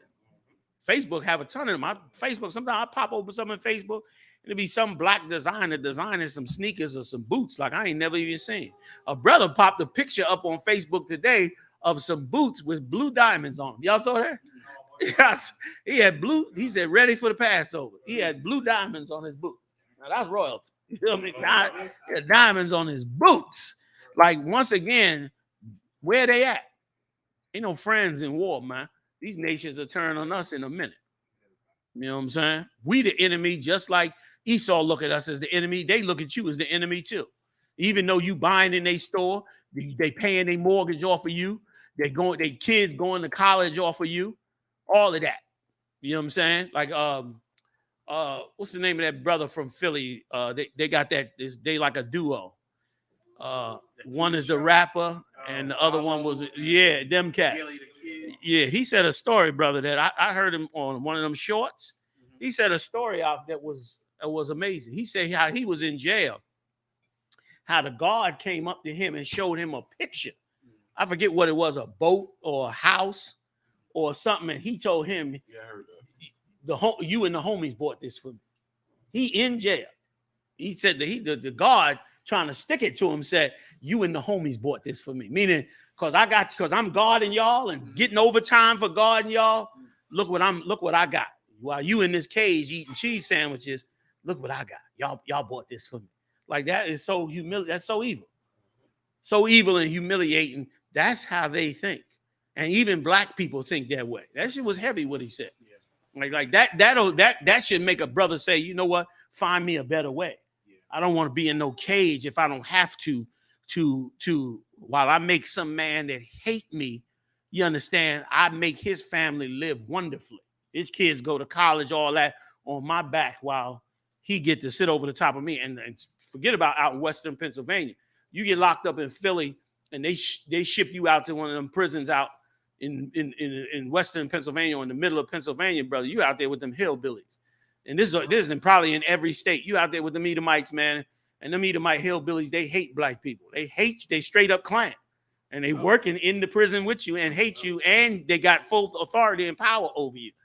You wonder why cats ain't coming home and all of that. Do you think they care? You could be in that cell and choke on a chicken bone and they gonna sit up there, ain't gonna get out the desk. You just gonna choke and you better hope you get the bone out your damn throat because you can't get out the cage.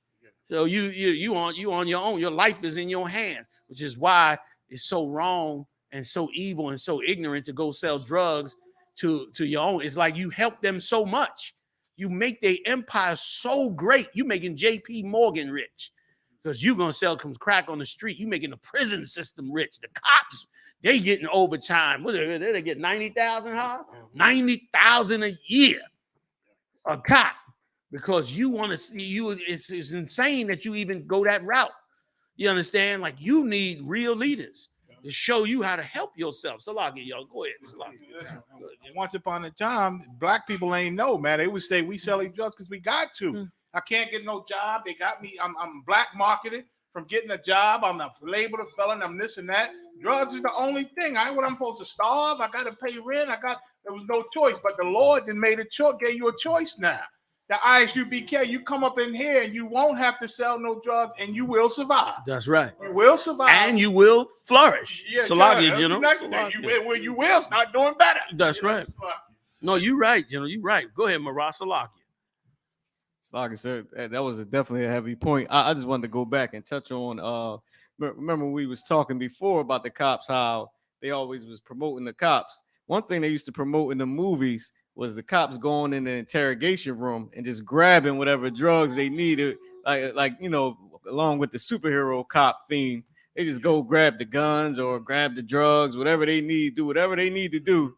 And then even in some movies, they even show how the cops be participating in the drugs, and then they go bust them or whatever. Or there's always some cops that's not saying nothing. Then there's one super cop that want to bust them. Right. But they showing exactly what's going on, like they part of it too. Like Exactly. but then kicking in our doors as if we the main drug dealer, when they got all of it sitting in the office. They just go through sometimes, or you so right. Or what Donald Trump said, sometimes they bring home work. they bring work home with them by accident sometimes. Listen, you right. And listen, let's don't let Hollywood out of it either.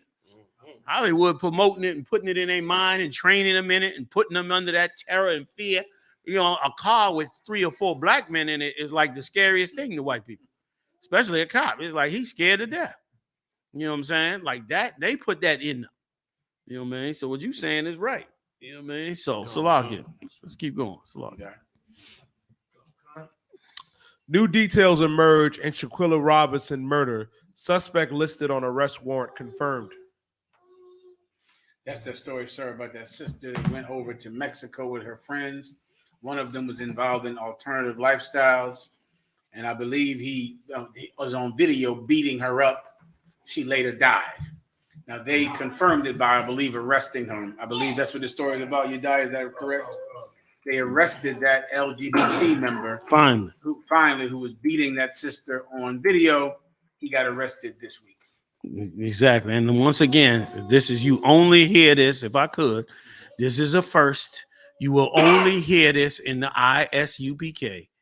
You will only hear this here. You sisters must learn that men that dress up like women hate you. Yep. If a man puts on a dress and a brassiere, as my mother used to call it, a brassiere, old school, and puts on women's high heel shoes and stocking, that man hates women.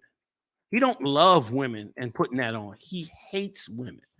That's a man that hates himself, who he really is. So he's trying to be something he could never be. You know what I mean? So every moment of his life, that man is hating himself. And it would, even though he's on drugs and partying, laughing in the club and flexing himself with absolute confidence, like being this way is all right, he hates himself. He hates himself because he can't be what he believes he should be, so that he no longer has to feel the pain inside. And so, and you come along, he hates the fact that you don't have to go through what he has to go through to be a woman. He hates the idea of that. You don't know it and you don't see it. You think he's fun and gentle and sweet and all of that until you end up like this. This beating on this sister, I saw the tape. I don't know if you're going to play it now. I think you can, right? But the beating that he put on this sister was way more than something she did. This was complete, unadulterated rage on this sister. You understand? Now, I don't know. Maybe she did certain things or whatever, but I don't believe it warranted a beating to death. Like, you beat somebody to death with your hands. That's rage. That's even worse than shooting them. Shooting them is like you believe that you should kill this person. Boom. But to take them and drag them to the ground and beat them in your rage till they die, and you angry about something. And these brothers that put on these dresses, I don't care what nobody say. I don't care how it look or whatever. You understand? These corporations running these social medias now, they putting all these rules up. We're going to adhere to these rules. But brother, the truth will still come through. It just be in different words. And that thing that they doing is an abomination before the Lord. And once again, the Most High smarter than dumbass man. Even though man didn't understand it at the time, the Lord did, and that's why he said what he said. You understand? You hurt that man by befriending him and all that. Like, there's a reason in the scriptures the Lord said, if someone does not do what the Lord said, to separate yourself from them, to shame them. Like, there's a reason to shame somebody. Like, somebody doing something they shouldn't do and you shun them, it's to get them to recognize what they're doing wrong. It's not wrong for you to be that way with a man that's not dressed that way, like he should be. Because you got children around you. There's children, there's people that are impressionable, people that are wounded, especially among our people, blacks and Latinos, West Indians, Native Indians. Like, among us, there are very wounded people. And for the sake of those people, you have to shun them so that they can, regardless of what the government said. Like, since when did the government decide how we should be socially? It's like now the government dictating social. I'm not telling you to harm nobody. Don't put your hand, you ain't got to put your hands on nobody. Unless they trying to put their hands on you. Then you handle your business. And so saith the law of the United States of America. That's right. You understand? But if they ain't harming you, you ain't got to harm them, but you should shun them. Like, once again, I.S.U.P.K. Here is where we learn the importance of a nation. And the reason we have never known the importance of a nation, because we haven't been a nation in 400 years. So we don't even know what do you do when you have a nation that you need to maintain. Like, that's why y'all don't understand the stuff white people be saying. When they be talking about freedom and the flag and all of that, they talking about that because they know what it takes to keep a nation a nation. You don't know what that is because you ain't never had one. But as you learn in the UPK, you learn about what it takes to have a nation. And as you learn about that, certain things you will also learn are dangerous to a nation. Having a portion of your population of men try to become women is extremely dangerous to your nation. Having your children choose their own sexual identity is insane, number one, and extremely dangerous to a people that's trying to have a nation. You understand? Like, you trying to have a nation, that's dangerous. You need those men. You need them thinking all the same and in the right way. You need them healed so they can heal the children and the women. You need all that. When you do that, and that's what happened here. This sister went all the way to Mexico with this maniac, with this man who almost got away with it. Yes, he did. And almost got away with it because he is, as Paul Mooney used to say, what he said, the complexion for the protection or something like that. The complexion for the protection. Right now, the complexion for the protection is a dress on a man. That's the new complexion for the protection. How it? The complexion for it's like the complexion for the protection for the collection. There you go. Like, now, like, to have that, now you just put on a dress and you are untouchable. You put on a dress in America now, especially if you're black, it's almost, if somebody says something, it's almost equivalent to anti-Semitism. Yes. If not exactly. Yeah. Right or wrong. Yep. So that's what they created. What did God create? And we got to get back to that. And sadly to say, it's hard for you because of that church. I'm done. Salah. Shutting up. Damn right. Damn right. Damn right. Khan. Trump allies and rivals rally to his defense after he claims arrest is imminent. We have video of the Proud Boys and all them in New York. Trump put out a tweet. My goodness. Trump. So for some reason, Trump believes he's going to get arrested tomorrow. God. He put out a tweet, if we have it, saying protest, protest, protest 3 times. Take back our country. He did this after January 6th. He did this yesterday, 2 days ago. Because he heard he would be arrested on Tuesday. And so he just wants them to tear the whole country apart. And so they're speculating, or at least Donald Trump is speculating, that he'll be arrested tomorrow. And so he's saying if he is arrested tomorrow, protest, protest, protest, take our country back. That's a quote. And so now, because of that, the Proud Boys, whatever's left of the Proud Boys, came down to Manhattan and got in physical fights with everybody in Manhattan. And I believe there should be news footage of that we can show tonight. That happened yesterday. And if I can add to it, this is very volatile, and I'm going to tell you why. It's volatile because we're talking about the highest seats of power, which means what? It means them Proud Boys, could end up getting pardons. If Donald Trump get back in office, he could pardon all of them cats that rioted on him. They pardoned if he doesn't, because whoever wants Donald Trump's followers to follow them will have to pardon Donald Trump's followers. Boom. So you got a lot of that. The Congress can do it as well. So they battling on the highest levels of power. And really, okay, what they doing, and if they do arrest him, what they doing is heinous. It is, he's the devil, okay? It's straight up. But even I could see that it's unseemly to arrest the president, the ex-president, over some political rivalry. You know what I mean? Like, that's a banana republic move right there. Like, you don't do that in the U.S. And if you descend into that, then all the bets is off. Then expect all kinds of chaos to go on in the empire if you're going to take it there. You know what I'm saying? Like, if you taking it there, you basically beginning to tear down the whole damn government is what you're getting ready to do. Because, of course, that means that the minute the Republicans get in power, they're going to be looking to arrest Joe Biden. You know what I'm saying? At his age. And then it'll be back and forth. And whoever gets in as a Democrat, it'll go to madness after a while. And they just, and not to mention, they'll cause riots and people start killing each other and all that. It's a lot of General. I was going to say something small. And that's what the Republicans are saying. They said we could have went after Hillary. And we didn't. You know what I'm saying? Like, now this is going to be a tit for tat. Yeah. They're going, you know what I'm saying? They going to be going after each other like crazy if they go there. And maybe the Lord wanted to. It's all coming apart anyway. And if I could, sir, the military going to have to run it in a second. It's a lot. If I could, that's more proof that politics is just such a waste of time, and that the electoral college is set up to stop the presidency of someone like Donald Trump. That's the point.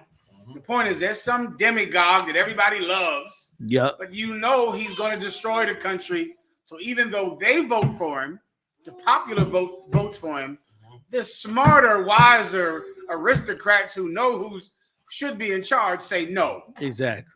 But the electoral college voted for Donald Trump. They voted for him. And so then what is the point? Because now, of course, he became president and they beat the hell out of everybody on January 6th, smashed in their faces, defecated on the desk, almost killed the Congress people. At that part, when that white woman was trying to climb through that door and that brother cop shot her, those people were trying to kill the people behind that door.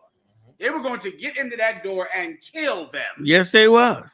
And all of this was the reason that the Electoral College were supposed to be the adults that don't allow the masses of peons to make a stupid decision. Yes. And it still didn't work. So now here we are 4 years later, and he's still causing riots.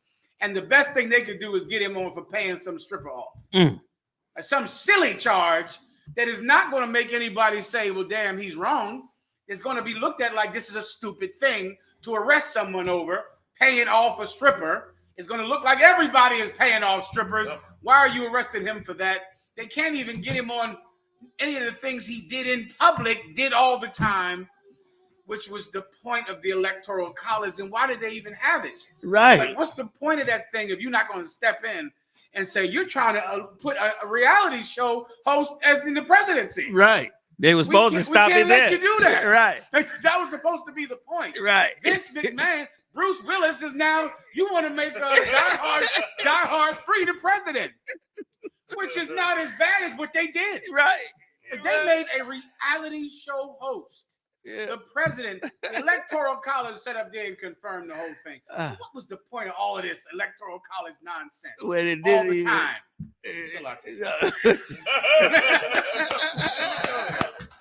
You know what I'm saying? Made no sense. Where we going, you die? What's slogging? Was y'all getting in? Okay. Let's go. Slocky running double duty there. Please, yeah, that's a rough. And I got some questions about this one too. There's another one I don't understand it. There's please I'll let him read first. I have to explain it. Well, this is new show on Amazon Prime called Swarm, and that upset every black man, every brother from the tribe of Judah and Benjamin in Israel. There's the singer. They ain't like it either. They ain't like it. All the men of Israel. not like this. Where did you see the reactions? Twitter. Okay. They still talking about it now, sir. Well, on Twitter, everybody was reacting to the show called Swarm on Amazon Prime, where that famous singer, Sister Chloe Bailey, where she was getting her briskets dug in by that Hamite Damon Idris, the one that's with Steve Harvey's daughter, Lori Harvey. You might need to show Commander GEN.YAHANNA a clean picture of the sister. Yeah, I don't know who these people Chloe, are. I don't know how you would know her. In the movie, they had a sex scene. Yeah. In the show, they had a sex scene, and they had the Hamite all over her. It was pretty bad. She was naked. I mean, she was extra naked. If you can get more naked than usual. Now that's the one that was part of that. The singer, her sister. Mm-hmm. Yeah, she's a very beautiful woman. Yeah, but it looked like they turned. I know one of them looked like they turned her into a whore. Like it looked like they were like highly talented. That's the one. I heard they were highly. This is what I heard. Y'all tell me if I'm wrong. But I heard that they were highly talented musicians, and that somewhere in there their careers wasn't going as far. And then she decided to break into, just being a hoe. And they just basically stripped her butt naked and used her up to advance her career. Poor sister, man. Poor waste. Once again, they wasting on, like Christ said, they take the kingdom by force. Like a sister like her, man, all for the Hollywood game, which is why Hollywood is so damn evil. To do this to our sisters, and why we have to have our own leadership from Christ, because we have to be able to say, no, you can't do that. No, they can't use you for that. There's other nations they could use. Why ain't East Indians on there having sex scenes on TV? Why ain't they got Arabs? Where's them Arabs? Why they don't get one of them Arabs with one of them burqas on and let her do a nasty sex scene? You don't see none of that. You know what I'm saying? And she could get a body double. And she could get a body double. They got stunt women. That's not them fighting. Those fight scenes doing backflips. Now you really hit it. Now you really, really hit it. Because you're right. Why don't they have a, you know what I'm saying? Like, once again, because of course, if she went to church and in church learned how to become a musician and then went to one of them top schools like Juilliard and went all the way through that line, she was counseled the whole time by a disgusting Christian preacher of some sort. And of course, none of what they said mattered when it really came down, when the rubber hit the road, when it was time for her to really say to the world, no, I'm not going to go there. I'm going to have more dignity than that. And what these sisters don't even never understand, they so damn selfish. They never say to themselves, I don't want young sisters at 9 and 10 and 11 to want to emulate me and be in Hollywood and be naked. They don't never say that in their dumbass, stupid ass mind. They say to themselves, they're going to do it anyway, or somebody else going to do it. Mm-hmm. But you don't understand your dignity mean more than that. That's right. And if it go around that you carry that dignity, guess what? Your nation wouldn't do it. The Arab women ain't doing it because guess what? They're going to all be hated by them Arabs. Can I ask you a question? Because now I think you just hit something that I would like to understand from you. Hey, bro, you mean not just brothers in the UPK. You mean Black and Latino men in general. Okay, what are they upset about? Most of the brothers, on the carnal side is upset that it wasn't them. Okay, are they? But they know it's not real, right? They know it's not. So then they're mad because she did the scene. They're really, and the sisters is upset too. Okay, but why are the brothers upset that she did this scene? The brothers are really upset that she did this scene, sir, because you know what I mean. Like Commander GEN.YAHANNA said, like how the sister started out. She didn't start out like how Cardi B or Meg Thee Stallion started out. Like she started out like as a good sister. You know what I mean? Is this something that is widely? Is it big on the internet? Like everybody's upset that she did it. Like let me tell you, that's good news. Yeah. Because if it finally could happen that because she did a nude scene and did a role that was so sexual that men don't like it. Right. Then before you know it, that type of influence and discouragement will make women not do nude scenes. Because of course, the premise is you have to do a nude scene to get attention, because men like when you do nude scenes, because that's how it's been since, the 30s or whenever women start taking off their top in a movie. But what if men didn't like it? What if men said, what if it almost ruins their fantasy of her? Like, men see this actress, they have a fantasy of her in their mind of, this is a good girl, she's beautiful, but she's a good girl, and you getting naked ruins their fantasy. It makes them not want to see you. You might influence more girls to be good girls. So lucky you died. If I may, sir, but you bring it out, it's so heavy, because we was talking about this with an older brother at my slavery, sat us down like, man, your young brother talking about this. He said, this happened before. He said, I remember when I was young. He said, we saw Halle Berry and Thunderball and was flabbergasted. They didn't like it.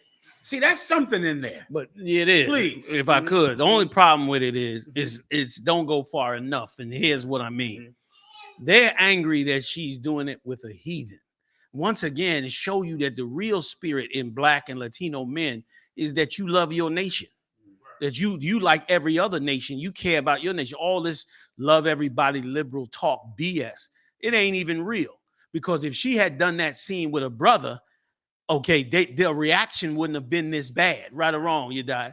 They would. They think this guy looks like he's a Hamite. Okay, people in the world, I'm not sure if they know that. They do know. They know. Like that's the problem. The problem is about that. These brothers is Snowfall. Right. Like they mad that this cat is a Hamite having sex with that beautiful sister. Oh, okay. You know what I'm saying? Like if it had been a brother, it would have been like, a brother scene with a brother and a sister. Okay. They would have halfway accepted it. But because it was a brother, a sister with a Hamite, they upset. It's like, once again, it's the truth. The heathen is having sex in their mind, because of course we know it's not real, but in their mind, here's what translates in the movie. That a heathen, an African, gets to have sex with your woman. And let me tell you why it's good. This is good punishment for us, because we allowed them Hamites to come all the way in. You got Steve Harvey and the rest of them disgusting so-called Negroes running around promoting these Hamites and pushing these Hamites, and these Hamites don't give a damn about you. They're here to use and abuse you and take what you got and then move on from there. And as a result, now finally that they done got to your beautiful women, now all of a sudden, you know what I'm saying? Now all the bets is off. But while you was running around with them unks around your neck, talking about in Hotep, what's the metanetta and all of that, you ain't had nothing to say. But now you got something to say, because now you see what's really going on. Now you see why the I.S.U.P.K is against you allowing the other nations to just come in and do whatever they want to do. You see, because eventually you're going to be pissed off because they're going to get all your women. It's a lot. Same with that rapper Akon, that singing rapper Akon. That was foul what he said. Everybody loved him, one of them on their daggone album. Yep. He went trash Black people. Yep. Michael Jackson used to love him. Yeah. Michael Jackson used to collaborate with him, used to love him, made him a millionaire. Tell him to come. And meanwhile, he looked at us like we was the filthiest thing in the world. Meanwhile, in his early days, coming up hiding in the Jamaican world, in the Benjamite world with the Jamaican music, he was doing all kind of disgusting things to young girls, underage and all of that. But it was all acceptable then. And now he come out and show you how he really been thinking about us the whole damn time. Like these 12 tribes, the Lord got that law in there for a reason, to not mix you with them heathens. And Lord knows, don't no other nation need it but you. Yeah. Like I said, ain't no nations getting caught up in the fight in your fight. Are they? Ain't no nations caught. But you Negroes on and Latinos, and especially West Indians, you all on the TV set, back to Africa. I see you Negroes making tapes, you visiting Africa, you promoting Africa. You all pushing some other nation's business. But I don't see none of them nations pushing your business. I don't see none of them. I see all them Hamites inviting you back to Africa, but I don't see them Hamites saying all African people should buy their overseas items from Black Americans. Support Black American businesses in Harlem. Do you see? Have you ever seen that? You ain't never gonna see it. They don't mind you coming to Africa to spend your money in Africa, but they don't want. They ain't telling other nations to spend. Is European? There's plenty of well-to-do Africans in Europe and in America. Do you hear any of them saying, you know, we in America now, we from Africa, we in America, let's spend our money with Black Americans? There's tons of Black American businesses now online. Forget about it. Do you hear any of them saying that? No, nobody care about you. Christ is the only one that ever cared about you. That's right. And he raised up men to care about you. You understand? As a people and as a nation. That's you right, ain't sir. ain't nobody ever cared about us, these 12 tribes, man. And I pray today you get to see it. It's sad what happened to this sister. What's even worse is how they done hoard her out. It's bad enough she had to play the scene with the African, but what's worse is how they had to whore her out. And which is, once again, and it's like you said, it's a good thing that now brothers is getting disgusted with it.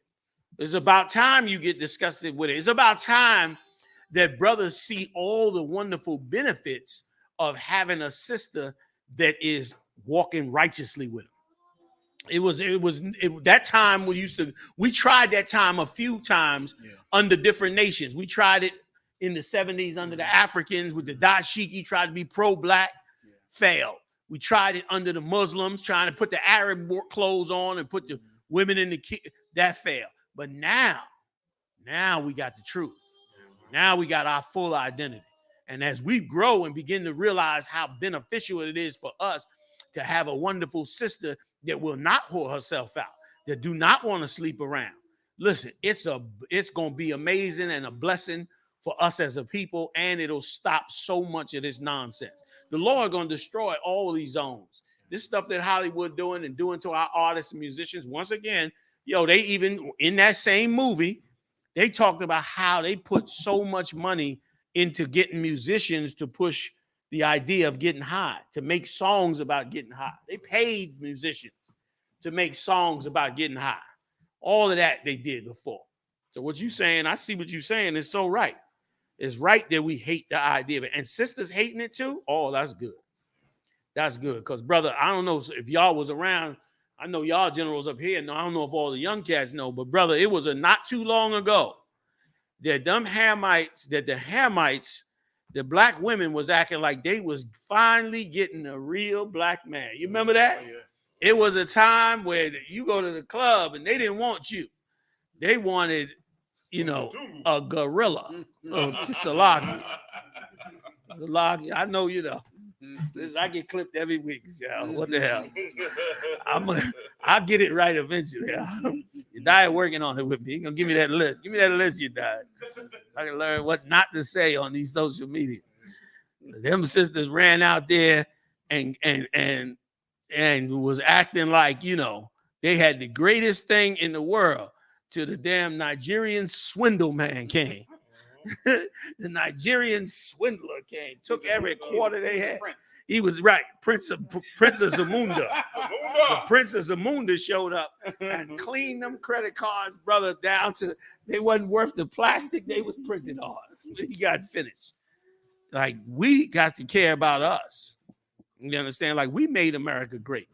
We opened the door for the brutality we suffered opened the door for every nation to come here. And not one nation is grateful for it. Not one nation, even the other tribes, is not grateful for it. I'm going to go a step further. The other tribes is not even grateful for it, except for the ones that come in the ISUPK. But nobody looks at those things that brothers did in the 60s and 70s and say to themselves, they opened the door for me. They might say it in the music, well, this person opened the door for us. You know what I'm saying? But what about the brothers that suffered and died in them 60s and them 50s and them 40s and them 30s and during slavery and Jim Crow and all of that opened the door for you to come in here and get a piece of the slave master's pie? What about that? What about that? We don't hear none of that. And let's alone these heathens, man. Salakia. That's it for me. So, sorry about that. You died? Go ahead. You know, recently everybody was talking about at the Oscars how Sierra was dressed, which was a rough one. How she came out there butt naked, sir. Is she the one that was standing with the football player? Conor McCon. Yeah, I saw that picture. Con- I don't even know how a woman could do that. I don't even know how you could go out on stage at an award show that big with all them people and be oh boy, you got to have no shame for your body. Like you got no, like you just think you're filth. You must think you are filthy, that you're not even worth putting a piece of covering on. That's like your dog. Like even when I used to have my dog, sometimes I say, man, you need clothes. You know what I mean? I look at the dog like, I want you to have a little dignity. I wish you could put some clothes on. You know what I mean? You just naked on the floor. You know what I'm saying? So, but I mean, for you to think like that, you think of yourself less than a dog. If I don't know, maybe it's just something I don't understand. And it looked horrible. That's not good. And so tell me about what people were saying, please, today. Conor McCon. You know what I mean? Now, of course, you got the sister saying, "Oh, she's sexually liberated." You know what I mean? Russell Wilson didn't have a problem with it, but a lot of the brothers is calling Russ out. You know what I mean? On being a simp, which he is, though. And the sad thing is, he played for my team, the team that I like and root for. It's a double rough one, sir. So yeah, he seemed like a little sweet. He seemed like he's his mother. He got a little too much affinity for his mother's behavior. If I could just point out real quick, if I could. Go ahead. Now they did say word has it that she got paid $600,000 to do it. That they paid her to do that. It's possible. I don't think she's hurting for the money. But it's like, sir, Russ got a $300 million contract from the Broncos. She don't need. That's his woman now. Yeah. They've been married for about 4 years, sir. That's the singer Sierra. Yeah. Okay, and they married for about 4. Okay, so for sure they. That's probably one of their cars probably cost $600,000. Now I see. And got babies doing it in front of the baby. Probably got a necklace that costs $600,000. You right, man. They both rich. Yeah. And if I could point out one thing, sir, that I'm sure that so many people that believe in these temporary movements that galvanize and energize so many groups of people. This is proof that the Me Too movement was a movement fake and engineered by white men. Because for the life of me, when I looked at the Me Too movement, right, and how so many people got canceled and so many industries got, pushed back, all of the corporate businesses, Hollywood, the banking business, every business had a push into it, and they were canceled because of how they treated women and because of they denigrated women. You know who didn't get canceled and what industry wasn't affected by the Me Too movement? Prostitution. Prostitution and pornography is soaring. How in the hell does the pornography business not get Me Too'd when they're literally whoring women in that industry? You telling me that you're going to protest a woman who has to make coffee for her boss and bring him coffee, but you are fine with oral sex every day, all day with 50 men? The pornography business doesn't get Me Too. Why? Because the Me Too movement really is run by a white man. And guess what, white men? So in essence, it's like, yeah, you show them, you show those evil men. You're going to be a prostitute every day, and you're going to come to work naked every day. The Me Too movement gave white men what they want: naked women. That's it.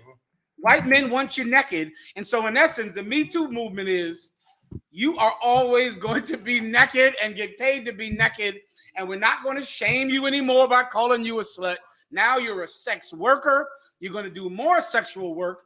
We're going to put all of you in pornography movies, have pornography broadcasted on your glasses every damn minute of the day, which means more whores, more sex, and we're going to pay you to walk down the aisle naked. Shouldn't that offend a woman who believes in the uplift of women? Right. Like, you believe in women and women not catering to a man. Who the hell do you think wants you naked at the Oscars? Exactly. Your grandma?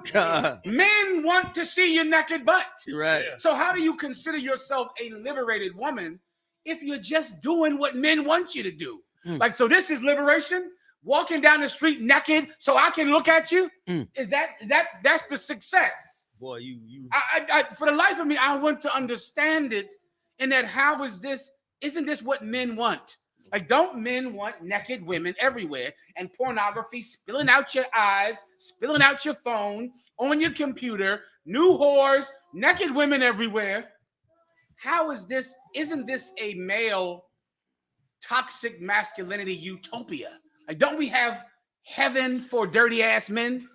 Like, isn't that what is happening right now? Like, this is it. We're living in it. You're right. When I was 15, if I could have saw what you get to see today, right, I would have never left home. You're living in a nasty man's utopia. Is this the success of the Me Too movement? Giving every 15-year-old boy thrills that he wants all day, every day. Yo, you got to see a woman who is worth $300 million. You've seen her naked. How is that a success for women? I don't understand it, but there's a lot of things I don't understand. Listen, I mean, every time I wake up. Listen, what you saying is so right, and it's such a brainwash for a dumbass. It's such a good brainwashing tool for a complete idiot. You understand? She's a complete idiot to think that means she's free. Get that scripture where it said the serpent came to Eve in the garden, and she thought it was good to make her wise. Like, this is a dummy right here. This is the dumminess. Like, and Esau studied this. I'm coming to you in a second, Morale. Esau studied this. Esau studied how in a relationship women want to rebel against their husbands for whatever reason. And they come up with a way for you to rebel against your husband. Be a lesbian, get butt naked. They come up with a way.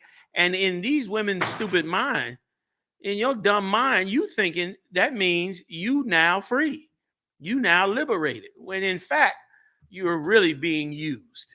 That's it. Go ahead, read that. And you want me to let you, Morale, go first? Morale, go ahead. Then I'll let you die. Read it. Oh, you was trying to get into General? Yeah, All right, hold on, you die. Let Morale come in if you don't mind. General, and then if I may, so this is gonna blow Put your the camera mind. on you too, Morale. We don't have it. Oh, it's down. Kind of con. So if I may, I'm just switch to this clip, to this picture right here. We calling it pornography. It has a new term, Salaki. It's called adult content marketing, which is ridiculous. Just now, like you said. now, on my slavery, this is gonna blow your mind. On my slavery, I met one of these adult content marketers, and she was proceeding to say how she's so liberated. This was the conversation was in the beginning. She's so liberated. She loves doing this, but she hates on her job how they treat her. So when I asked her what her job was, she said, "Yeah, I'm an adult content marketer." I said, "Okay, like what do you market? Like on Facebook?" She's like, "Yeah, adult content." I said, "What kind of adult content?" There's many adult content. She's like, "Oh, porn." I said, "Oh, okay." And then she proceeded to say, So this. she pushing porn everywhere and mad that they treating her like a hoe. That's basically what's going on, right or wrong? Kind of her bosses. Her bosses, right? Like they hired her to be an adult marketer. They want her to market it to them.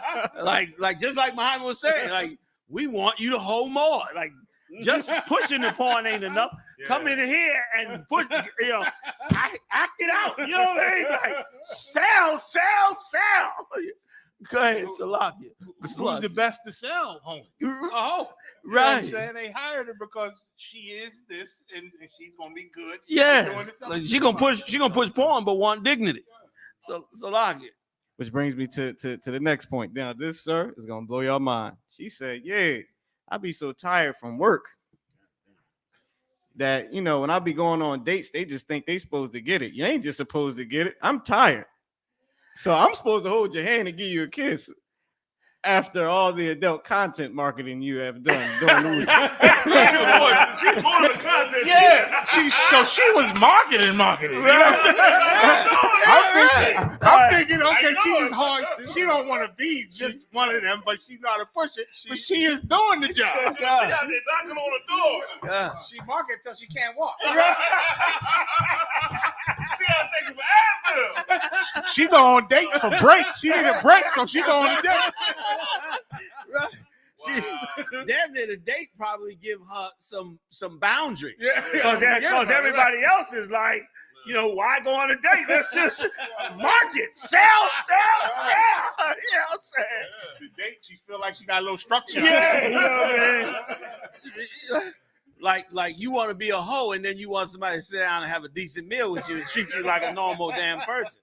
Give me a goddamn break. So like I think the general trying to get it. No, you know, I want to say that Sierra, when she came out of the music, she was popular because she wouldn't hoe herself out. Like when she was dancing, she wouldn't wear the holy clothes. She always had clothes on. Videos with kids, the whole nine. You know what I mean? That showed the evil of Hollywood and the music industry. They finally got her to take off all them damn clothes. They was trying for a while. She wouldn't do it. At first, when she came out, her dancing skills and things, I remember seeing about it. And then she stopped in the music world. Stopped making records because she wanted the family.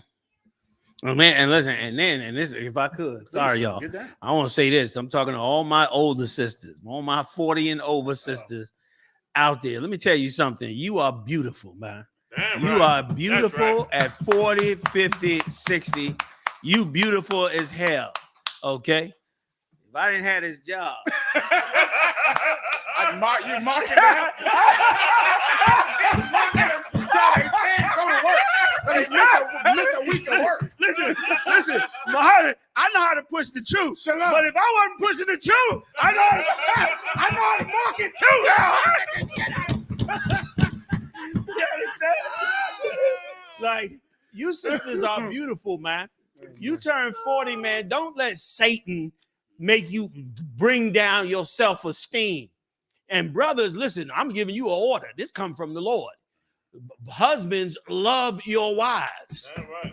Especially if you got an older woman, man. You gotta show her love out, because in this evil world, I mean, Instagram will make a 40-year-old woman damn near commit suicide because they got more Mexican surgeons in them Instagram, bro. You see the Mexicans shot up the car and everything. They got so many people running across the border, getting Brazilian butt lifts and all of that. These older sisters that is more pious, more righteous, that ain't willing to go cut up their body for attention. You can't don't let them fall. They the creme de la creme. They done had babies. They done brought in families. They done stuck with brothers. Don't let the hoes now get the upper hand. You understand? Take that woman out. Bring home some flowers once in a while. Y'all hard as in the days of Moses. You understand? Heart hardened. You know what I'm saying? Mad at her, got 40 years before you mad 40 years. 20 years you've been married, you mad all 20. Nigga, stop. You know what I mean? Come up off that. You older sisters, don't let nothing break you. You beautiful, man. You amazing. You know what I mean? You seasoned, you know what I mean, in what you do. And we should keep that goodness that's among us, because of, again, like she done got older, had kids, never took her clothes off, became successful, married a football player, but still suffering low self-esteem and feel like she got to, ante up to this brother. And that's another problem with you, brother. Some of y'all are so full of lust, not in the truth. I'm talking about in the world. You so full of lust that the sister that done stuck with you, you ready to dump her for the first nasty little thing that come along. That's why the truth is so beautiful, because if you got that wife, you got to stick with her. 40, 50, 60, you got to stick with her. And that's what gives a lot of sisters in the truth the confidence that they don't have to compete against no young girl. You understand? But these sisters out here in the world, like, she got to go butt naked before the world to feel some self-esteem. Even after she done had her kids and married this ball player and become, like Muhammad said, $300 million. For what? That's self-esteem problems, man. You older sisters, y'all beautiful, man. Y'all get up in that Passover, shine. Put your best on, walk it like you know how to walk it. You know what I'm saying? And do your thing. You know what I'm saying? And brothers love them sisters. And young men honor and respect them sisters like you would a mother. You see them sisters coming through there. Just respect them. And, you know, you deal with, you know, we got a way about us that's right. And we can bring that way back. Just like we talked about, them brothers felt that way about their sister taking her clothes off. That need to explode in the whole nation of Israel, where the whole nation feeling the right ways of doing things. You understand? Like, that's how it should be, man. Older sisters should feel taken care of. Young men should make you carry that bag or whatever the case might be. And that's what we teach in this UPK. Bring all that back. All that's good. You know what I'm saying? Yeah. So like the whole thing. Remind me of that song, that sister in Philly, General Jasmine Sullivan, got a song called Girl Like Me. Like she has, like, why these hoes be winning? Like, I don't want to be, but you gonna make a hoe out of me. You know what I'm saying? You gonna make me a gold digger. She sang up behind her, but that's heavy. Heavy songs, you know. You know what I mean? We done. And you know, if you look at that face, and she on use that the picture, mic. If you look at her face, she don't look like she's smiling. She don't. Okay, she don't. She It looked like pressure. Yeah, like she don't look like she's happy. Right. Look at it. She look like she's very, very uncomfortable in this picture right here, this photo. She don't look comfortable at all. It looked like pressure. You know what I'm saying? And he, you know, I mean, I'm worth $300 million, man. My wife ain't coming on no stage but like that. No, General. I'm worth $300 million. You better not tell me nothing. You know what I mean? Like, come on, man. $300 million. And listen, and show you his lack of ability to use the spirit that the Lord put in him to give her the confidence that she needs, so she don't have to feel like she got to get butt naked. You know what I'm saying? Like, he's supposed to be like, look, babe, you know, we worth $300 million. I ain't going nowhere. You ain't got to do that. Put on something, you know what I'm saying, honorable, man, to make these people. Don't let these white men see you half naked. You got babies, man. You know what I'm saying? You know what I mean? You an honorable woman. You had a beautiful career. You never took your clothes off. You never whored yourself in a movie. You ain't got to start doing that now. You still beautiful, man. The world may not see it, but I see it. You know what I mean? Like, you know, don't lose how to talk to these sisters, man. You know what I mean? Like, let me tell you something. Dignity and self-respect for each other in our nation will go so far. It'll stop us from selling drugs. It'll stop us from murdering each other. It'll stop us from falling for the plots that Esau had. It'll stop us from dividing ourselves. It'll stop breaking up our families. It'll stop alternative lifestyles. It'll stop so much. And we attach ourselves to our King, Yahushua. We're going to really change the world, man. Hey, listen, join us. Join us April 1st, man, in Raleigh, North Carolina at the Convention Center. The Lord's 54th annual Passover, man. Commercial coming up in a second. Do this, man. Do this for this nation, man. I want to thank the heavy hitters in the building. General Muhammad hitting it. General Mark Allah hitting it. General Hazayan hitting it. Officer Marah and Yediah holding us down. Various brothers and sisters in the room with us. Big shout out to the whole team putting it together. I'll see y'all next time live on the UPK fam. Shalom. 54th I.S.U.P.K. Passover. Raleigh Convention Center. It's full.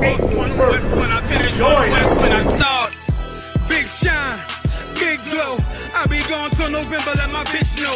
I'm back by the winter, bubbling like Crisco. I need my pockets all swollen like a lymph node. Talking out the side of your neck, get you a slit throat. I stay broke, don't care if I got $1 million. Looking down on me, I put your brains on the ceiling. Fuck kicking down the door, we bout to demo the building. Fake cats all in these groups, I wonder who ya. Shoot ya off your pulpit, hallelujah. 4-pound gun youngin' down like it's a cougar. On my feet, combat boots, or is it Puma? Words spreading around about me, none of it rumor. All truth, very big facts, very large caliber on very small gaps. Compact pistols, ladders, and all that. About to throw the switch in the Nina for rapid fire.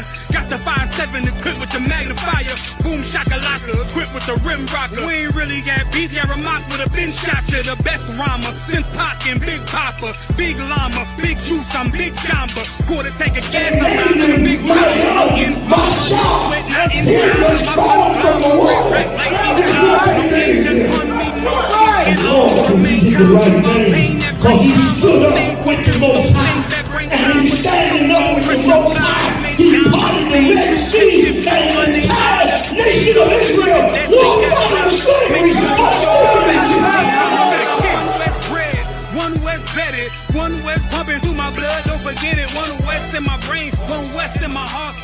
west when I'm finished, one west when I start. This is the Raleigh Convention Center. It's a big lobby too. Yes, sir. Yeah.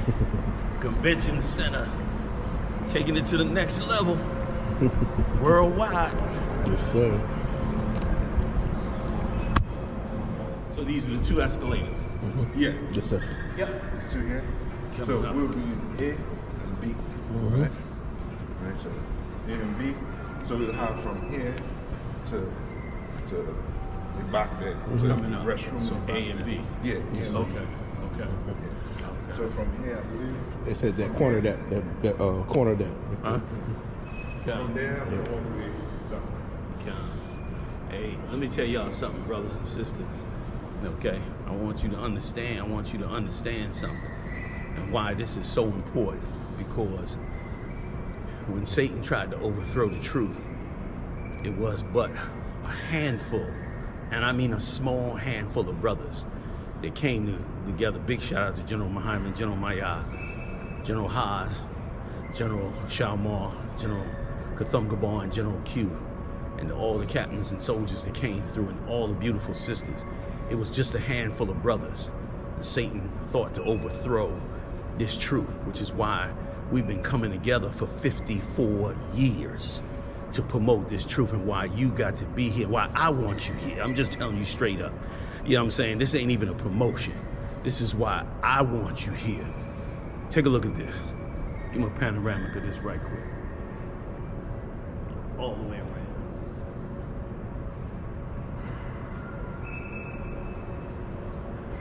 And once again, this is a mark of what this truth has done for us and what the Lord have done for us. This wasn't done by man. This was the Most High doing this, because he handed us this truth and we held on to it. And it's a beautiful thing, and I can't wait to see y'all April 1st. It's going to be amazing.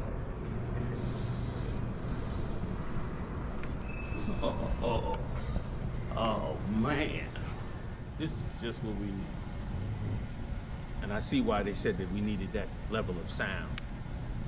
Because to reach this room, to fill this room, you need some serious sound. You know what I mean?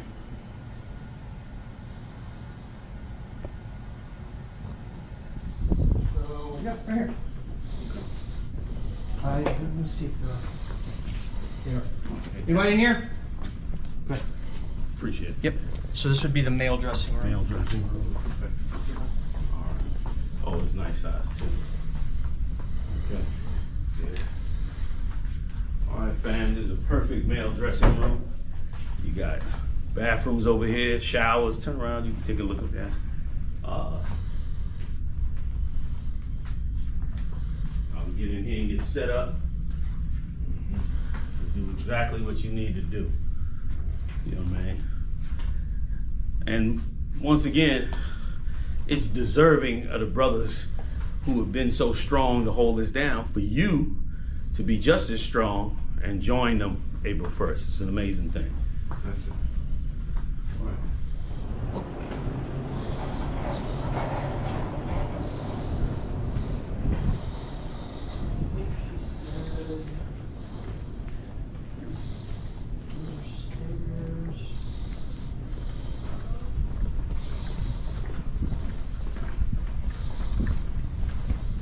Oh yeah, right there. Look at this wonderful, wonderful kitchen. So big shout out to Shapana Pod. Your work is in good hands. Can we do a circle right quick? See how wonderful the work is the center plate. Handle their business. Thanks for allowing us to put you on tape. Showing what a great kitchen and a great operation this is. So I look forward to seeing everybody come on in, man. It's going to be amazing. April 1st. Raleigh, North Carolina, y'all. We at the backdrop of the convention center. We right across the street, doing it straight up in the Hanover room. Take a look at this room. Now they're gonna work this whole thing out for us. General Muhammad's class will be rocking on a level. And I mean, I'm standing in this room and the temperature control system in this room is absolutely off the hook. So it's gonna be comfortable, beautiful, fully decorated, ready to go. This is it, fam. We worked hard for this. We worked hard to get here. So let's get it on. Big shout out to General Muhammad. Big shout out to the class he puts on, smoking as usual. And, you know, it's going to be beautiful to get up in here, man, and do our thing. Also, Feast of Unleavened as well. We'll be getting together and bringing this brotherhood and sisterhood together. We got to fight to bring the 12 tribes together. You ain't going to bring the 12 tribes together without a battle. You got to go to war to bring them together. Christ said, bring them 2 sticks together and tie them together. Everybody make it out, man. We doing it up April 1st, man, the whole week. Whew, it's going to be beautiful. All right, yo. Yes, sir. Like anything, if you want to accomplish anything, especially in the truth of the Most High, you warn against all the spirits that would like to see you destroy it and like to see it fail. But through the grace and mercy of the Most High, great men have stood the test of time to create great things for the Most High. And this is no different. This is no different. This is a war and a battle to bring this truth where it should be. And boy, the men and women in this truth are continuing to do an amazing job. So, see y'all out there. War up, April 1st. Get it on. One West bread, one West Betty, one West pumping through my blood.